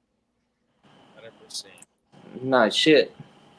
Yep. So, yeah, just wanted to get that out there before we dipped out. But, yeah, any more final thoughts? Friday morning, Mike. Yep, wake your game up Friday morning. Yes, sir. So let's play Peacock's Joint, and in that outro, then we out of here, y'all. Thank y'all very much in the chat. We love y'all. We'll be back Friday morning with Wake Your Game Up. Peace out.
Eureka.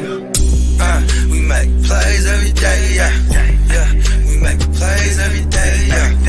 We make plays every day, yeah.